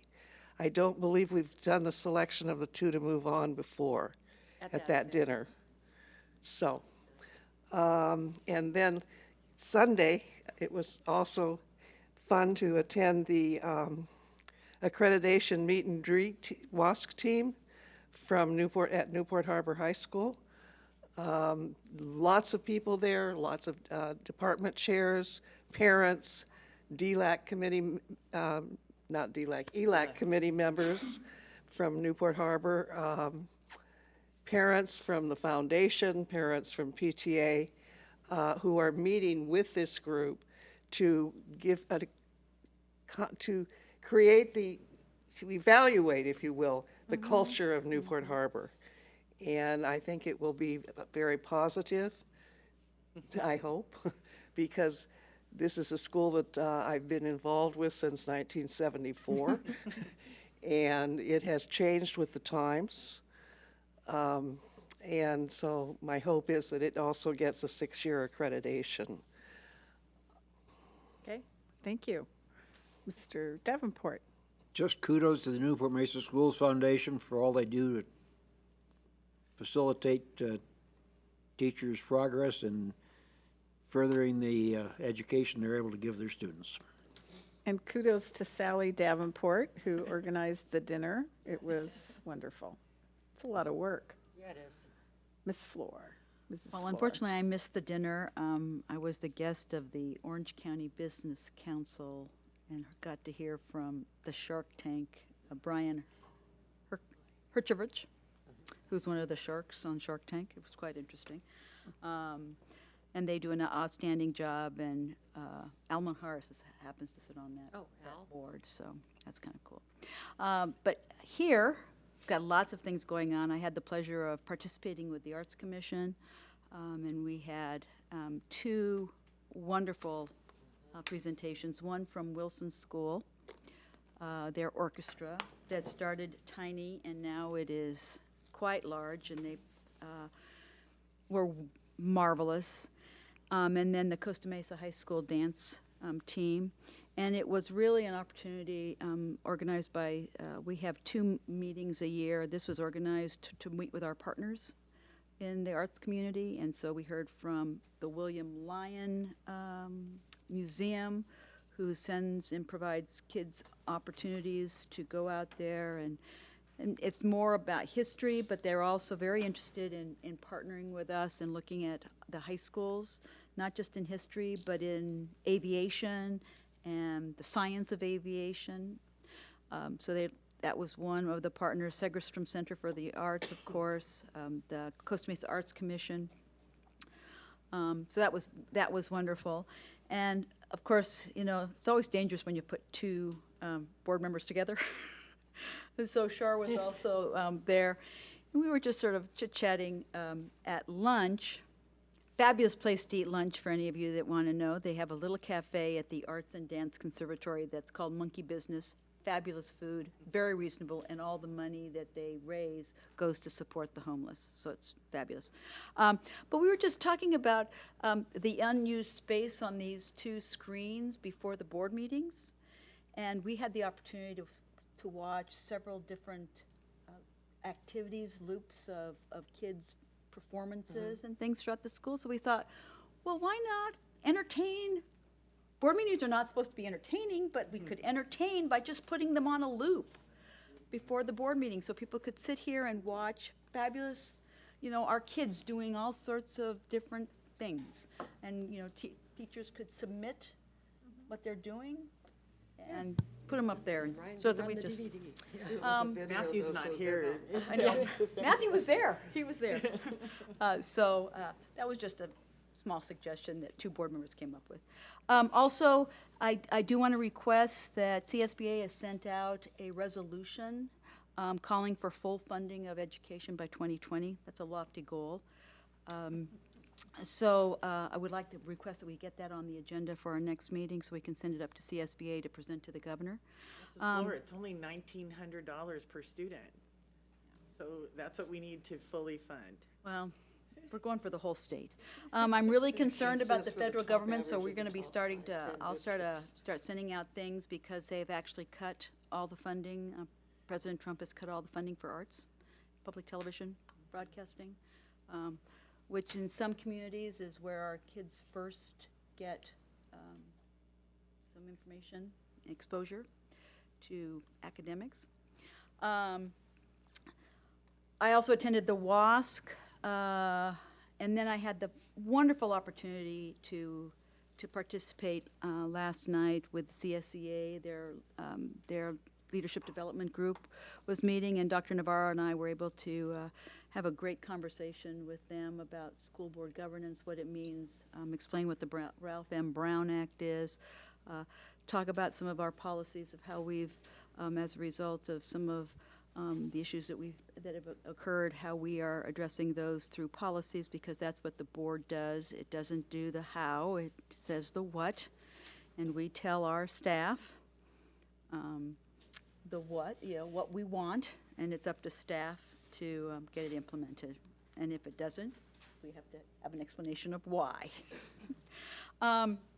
Also, in light of the fact that now we are going to the state for our new election trustees, I think that we should be starting to publicize or start holding informational meetings about school board member elections, so that we should start scheduling for the community what it is about, what does school boards, what does it mean to be a governing trustee, very similar to what we learn in Masters in Governance, but a sort of a small down version, but just so for those people that might be interested in running for school board, because it'll be a different type of election, because they'll be running at trustees, so they'll need to have a little bit more, not just about, well, you're going to be representing this group, but also you can't forget about the whole district. So I think that would be really important that we start doing that. I want to thank Stu News. There was a great article about the Spirit Run, if you didn't read it, but it also highlighted Karen Yelsey, who this year will be participating with her grandson in the Spirit Run. So it was had great pictures of her little kids running and her. So it was great. Also, piggybacking on what, and I just lost the name.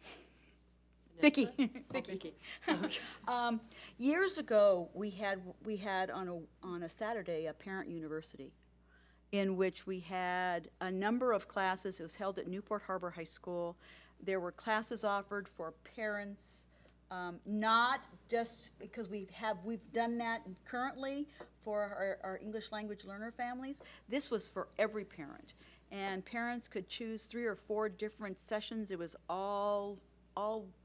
It was on a Saturday, and I think there was on Sunday, and you could take workshops. Like a parent conference. It was wonderful, and something like this would be, I think, maybe we should start partnering with the PTA and start looking at maybe bringing that concept back.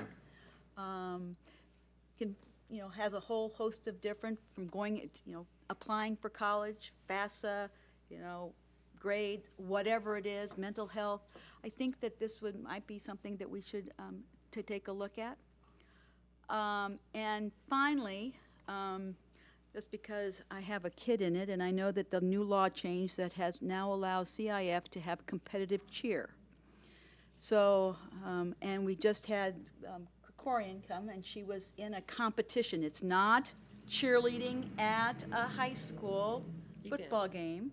It is competitive cheer. There's a lot more stunts. There's a lot more gymnastics. It's quite, and now the CIF has said that you can have competitive cheer as well as traditional cheer programs at school.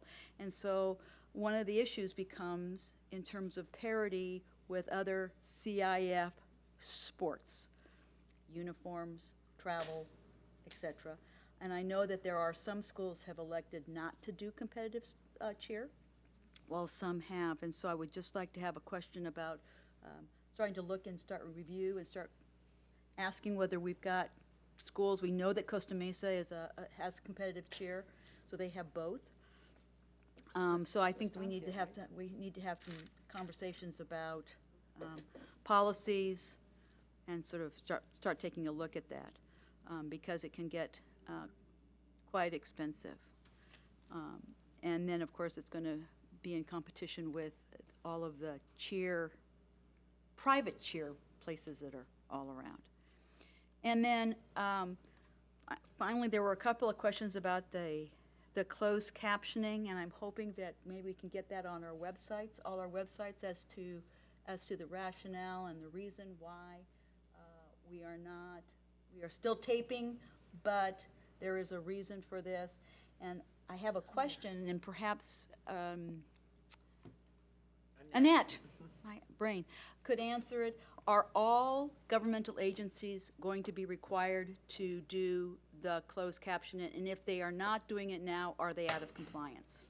I will let you know, she's making her way up, that the Office of Civil Rights, Federal Office of Civil Rights, has, in its information session, that has 350 districts under investigation for not having their In California? No, across the nation. Across the nation. But not us. Hi, good evening. President Snell, members of the board, cabinet, and guests. It is a requirement to have all content that is hosted on websites be ADA accessible. They all have to follow the ADA laws. So every piece of information that we have on our websites has to be ADA compliant. Videos is just one of very many components to that. So, can't speak for other districts, but if they're not compliant, that's because they're not following the law. So we are all required to follow that. How about city councils? I believe the law is any agency that receives federal funds. Okay. And I And don't. we do have it on our webpage, does say why that we have DVDs available to be So borrowed. anything specific right. to board videos should be directed to Sherry in the superintendent's office. Website accessibility in general, at the bottom of every single one of our websites is non-discrimination statement, uniform complaint, and then we also are being even as much proactive as we possibly can. We created a webpage specifically dedicated to website accessibility on our websites. So again, we took the direction of other districts that have received Office of Civil Rights complaints. We have not.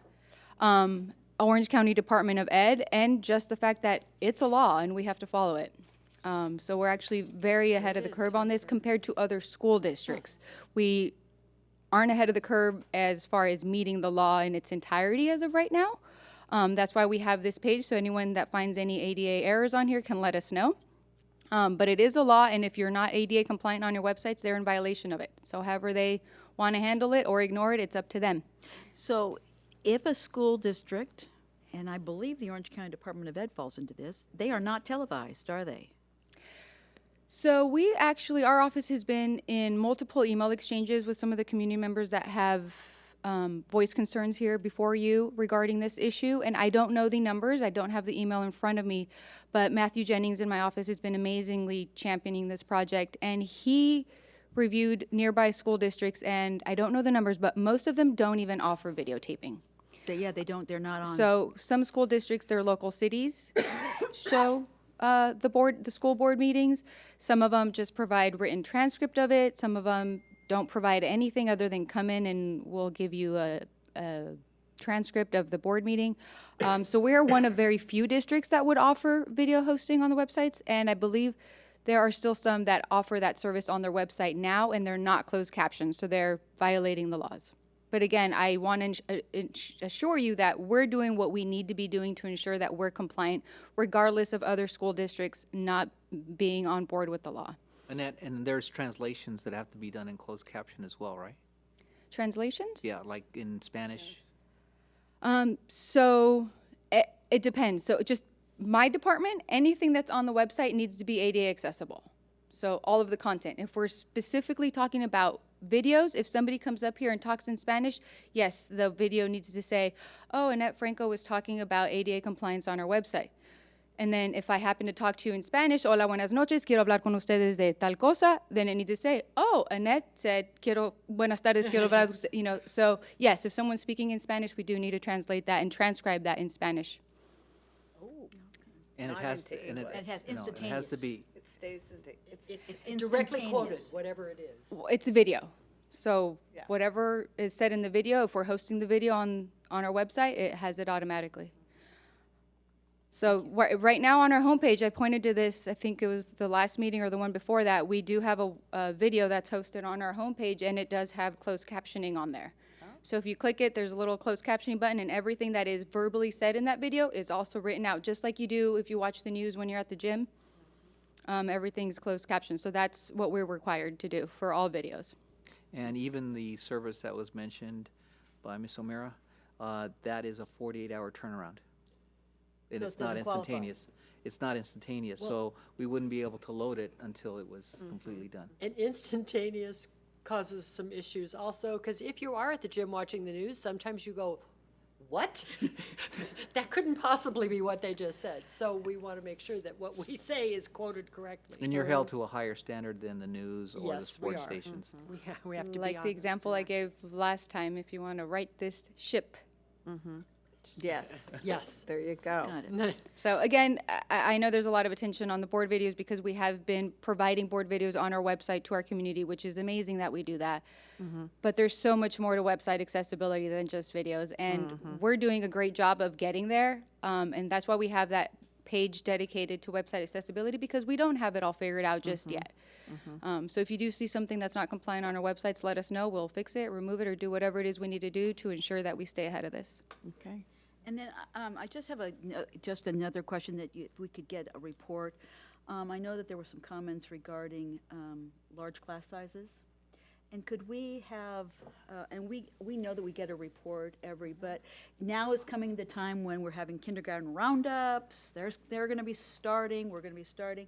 And just what the policy is in terms of how we load our classes, and at the site level, the discretion that the school site has in terms of whether they, because I know that I'm aware of what happened at Mariners, for example, because there was a teacher that had requested to move down, and they were going to bring another teacher up into the sixth grade, and the existing sixth grade teachers said, no, we would rather just keep the three of us, and so consequently they have large class sizes.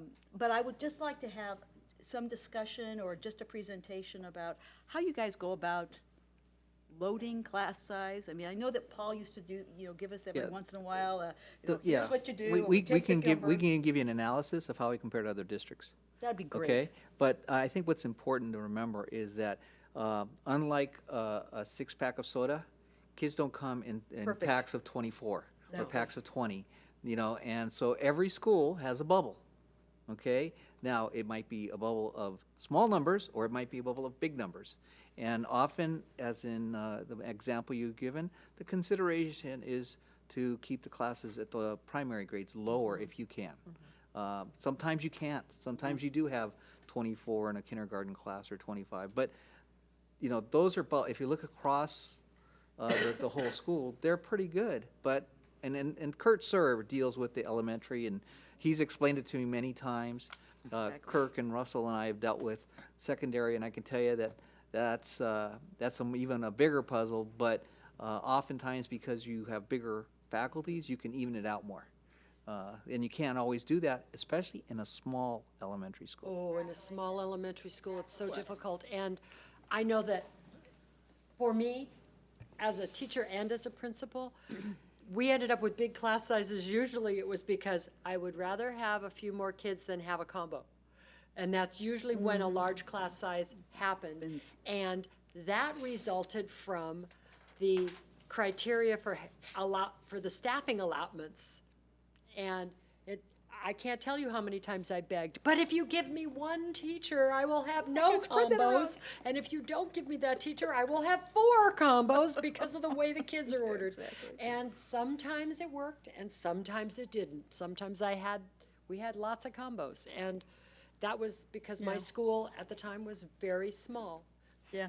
think And I that don't might- care, might- Siri, might- that's might- what really happened. And then I would be very remiss not to say, there were two classified individuals from Pomona School last night, and we were speaking about the policy of distributing the Chromebooks. And both of them were just glowing with the response of the kids with the Chromebooks and having the ability to have the Chromebooks. I was talking about the policy and why we went distributed, because we have kids 6 hours a day, and we wanted to make sure that we got them into the hands before we had Wi-Fi. We wanted to make sure. And these two said, please tell the board that our kids are just, their self-esteem, their ability to manage their work, they're doing their homework. And what was amazing was when they were first handed out and they were given, and they said, this is yours. You can decorate it, you can put things on it, you can do whatever. And they said, really? It's mine? You have it for 4 years. You can take it home. They were just unbelievable. They've only had 2 incidents where the kids have lost the chargers. Not the Chromebooks, the chargers. I said, we can get those replaced. That's easy. But I just wanted to tell you. Good. So, Are you done? I'm done. Okay. I Ms. did lots of that- Metoyer. I did lots of that stuff, so that we don't have to hear from me for that. One thing I did want to mention, tied in again, Mrs. Black and I are on a plane today. The PTSA ELAC committee meeting at Costa Mesa High School this 2-week period addressed the topic of prescription drug abuse and the horrific and tragic results that can often result in that, and the accidental overdoses and sometimes the ability to save someone. And there were, Jody Barber is a parent of a child that had resulted in the death of her son, and again, no one knew. And she talked about what can happen, and things that we never think about. And one thing that I never thought about was the types of drugs that children are using now. Sometimes we all know about the heroin derivatives, the codeine, the Vicodin, the painkillers, but there's also some cancer drugs that kids are using, and they're told it's very, very strong. And so therefore they cut them into quarters. What they don't realize is a lot of the drugs, the coating around the drug is designed for a time release period. So the minute that they cut that pill, it is now one big boost of whatever it is that's inside, and that's what kills them. And there were 2 videos that she provided everyone there that wanted them, and I turned mine over to our Student Services Department, overtaken 2, and it was children from Orange County who had experienced this and were honest and saying things like, I never in my wildest dreams thought I would know what prison was like. And I come from a good family, and I come from caring parents, and this is what happened to my life because they told me this could happen, and I said, yeah, but not me. I know that happens to other people, but not me. And then the second video talked about where they are now, and that was a very uplifting video, and you can turn your life around. It isn't always a steep slope into a horrible life. It can be a big dip, and you can hit rock bottom and come out of it. So it was very enlightening and very well received. And that I also attended the Battle of the Bell girls water polo team. It was my first water polo game, so I got lots of lessons on water polo, and Costa Mesa won the Battle of the Bell, and since I think we won 3 this time, I was very excited, so that was, yay, that didn't get mentioned, and the rest. Don't I have to stand between the 2 of you? No, we do pretty well with Battle of the Bell. We know that it's gonna go back and forth, and I'm very kind when we don't, and so is Mrs. Snell. We are. Because they're Costa Mesa kids, so some Costa Mesa kid won Battle of the Bell, and we're okay. Absolutely. I wanted to talk about forming an ad hoc committee, and I wanted to get everybody's input on this regarding appointing a permanent, a yearly board member that would actually sit up at the dais, that would actually participate in the entire meeting, that would actually vote. I forget what those votes are called. Provisional votes, would be able to participate in the CSBA conference, and would get some training possibly from CSBA as well. You need to remember that when we do the CSBA thing, you need a teacher that goes with that student or a parent. Okay, just so that we Okay, I remember didn't know that and don't forget Okay, it. but it sounds like that's a good idea. Appropriate, yeah. Yeah, appropriate, absolutely. So, I just want to hear everybody's, before we form a committee, if we are interested in doing this. And I'd be interested in Van's input as well, because he's kind of been fulfilling kind of that role a little bit. Well, that sounds like a great idea, and I'd love to. I'd love to be on that committee, although I know I can't be. But I would be interested in serving that role if you'd have me. Okay, well, I think it's important. I like the fact that in years past, and I guess it's sort of morphed into something different, because before it was an application process and a student ran at the various schools to be the student board member student board member rep. That's what that was it was an ASB position that they ran for. It sort of morphed into, and anybody could do it. It's now morphed into, generally it's the ASB president. Or often. I mean, I haven't seen most of them are all ASB officers of some sort, and so it really has changed, and there are different ways to do it. I think that we and these kids are very involved in their schools, and so I think that I would love to serve on the committee, because I think there are different school districts that do it differently. Different districts do it differently, Yeah, too. they appoint, they interview, and the board appoints. The kids are all select one individual from all of the, there's a cadre of them, and they all select one person. I think it's a good time to review and investigate different opportunities. and actually, my thought too is, I love having the students come and share what's going on. So, and I think Charlene has brought this up before, that we could call them ambassadors, whatever. They come, because they don't stay that long, usually, 30 minutes, and give the report about their schools. But there would be just one student board member that would sit up here and be very involved in what's going on. That was my thinking, but the committee would have to decide on the process and the selection process, the roles and responsibilities of that particular student, and how we handle the other students that come from each school. Mrs. Franco. I think you also, as a piece of it, at least need to have a discussion as to it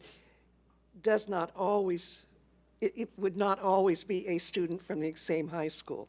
It has to alternate high schools. You mean each year? In my opinion, Each year? if you're going to have a student board member. In other words, it should not be, I don't think, a student from Estancia who does it for this year, and then another student from Estancia and another student from the same That's school. something to talk about, yeah. Yeah, I said that's something Yeah. to talk about Yeah. and to consider, that it needs, just one board member's opinion, it needs to alternate There's a whole bunch of schools. processes that have to be looked at. Okay, Van, did you want to say something? Yeah, I would think that it would be perhaps better to select the student board member based on which one fits the job best. So if that student happened to be the same 2 years in a row, because the applications didn't come in very well that year. I think it wouldn't be too bad to appoint the same person if they're the best person to be on that committee. Could I also recommend, though, at the same time, that we look at how other districts have done this, where they have more than one high school? Sure. 'Cause Now, I think that is a factor that comes into play. Right. so we're okay with going ahead with the committee of 3 people. I know I was going to suggest Dana be on the committee because she has a connection to the student advisory, to students. I also, I know Karen is now, because she's past president, does she have a role in, with the students? I Who don't know. wants to, I would ask who wants to be a part of it, and then, Okay. and then we can go. from Well, there. everybody will. Yeah, but you do the student advisory group. And that's what I Martha would think you probably should be do. doing the research as we speak right now. She's probably No, looking up. I'm looking at Coastline. But I would do the research. I can get to research. I can get Okay, all of that. so, Because there is a do student we board do this? member group. There, you know that, there is an association of. I student- figured there must be, there's school- association for student- everything, so there I is figured there association of would be. student- I know. Yeah. Student board members. If we form a committee, and this is a procedural question, if we decide we want to do this, which sounds like we are good with the ad hoc thing, as far as formulating who's on it, I'd hate to exclude Mrs. Yelsey because she's not here to pipe in. Yes, I Is this something that we can, Postpone. well, I don't necessarily postpone it. Can we agree that we're Just going let to the do it in public? president- Let the president know you're interested. Okay. And then, And then we'll put perfect. 3 people together. Perfect. And we'll bring Mrs. Yelsey up to Because I, speed you when she's know, back. I'm accessible, so I don't have to Yeah. necessarily serve on the committee. Right. But I, you know, but I would definitely, I do know students, you know, that have Mm-hmm. approached me about this, you know, for many years. You I know and you've that's why mentioned it. the student Yeah. advisory is so near and dear to my heart. Maybe this is an opportunity for the superintendent advisory committee to take a look at. Yeah. Maybe that's where, maybe We could, maybe you. But, move it over there to Well, do we that. need to set the criteria for Yeah. what we want.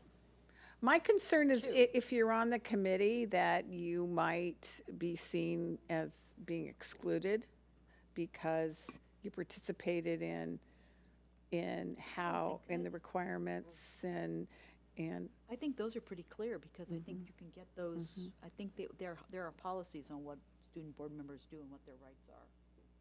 Because there, I mean, like I said, well, there we is. can look at it. let's do the Let's research. go I think we should do that. forward. We'll go do the forward research. and we'll discuss all the, Do we need to make a motion? how to, I don't know, do we need to make a motion? Okay, No, good. we don't It's your need to make a prerogative. motion. You put the. I just wanted to make sure you were all on board Got it. for doing this, and because if we're gonna appoint someone for the next school year, we would need to get busy, yeah. But I So think- thank you. And the only other thing on my report is, I'm sorry, did somebody start to say something? Okay.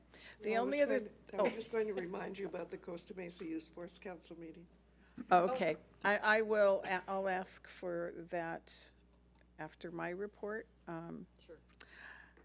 I did get an opportunity to tour Wilson with Principal King, and it was really a nice tour. I got to see the teachers using the new math curriculum and the new English curriculum, as well as piloting the 6th grade teacher piloting the new math curriculum. So, and I asked her if she had $100,000, what would she spend it on? And she said art. More art. So Wilson does not have the art master's program, and so. She is a music major. And she is an art and music major, yeah, but delightful. The way she interacts with the kids is really wonderful, and she's very dedicated. So I was very impressed with the school, and as we all are when we go out. So, okay, so how about board committee reports? CROP is having their meeting on Thursday. I'm the president this year, so we're going to be undertaking a lot. But just to let you know that at every meeting, we have a student presentation from one of our students. And so this meeting, Brianna Cruz from Estancia High School is going to be sharing her experience with careers with children in the classroom. Now, that class is not in our master schedule anywhere within the Newport-Mesa. She happens to be taking it at Westminster High School. Wow. So it's an after-bell schedule, so she goes up there, and so she's going to be making a presentation. We are also going to be looking at, we contracted with Ewing and a compensation study, because as you know, the ROP teachers and the staff, they are non-union. So they are basically on a merit, they're on a merit pay. And so we've had to take a look at some, because if we contract with Newport-Mesa for a Newport-Mesa teacher, we pay the Newport-Mesa rate. If there are teachers, there are rate. And so there are some discrepancies, and we have the potential that we could be losing some wonderful teachers, as well as staff. And so we're having a conversation about that, as well as continuing the conversation about our delivery model. So that's our report. More to come. Anyone else have a committee Sports, report? did you want to? Do you want to Approaching go ahead? the deadline for when bills can be presented in Sacramento for consideration for the 2018-19 budget year.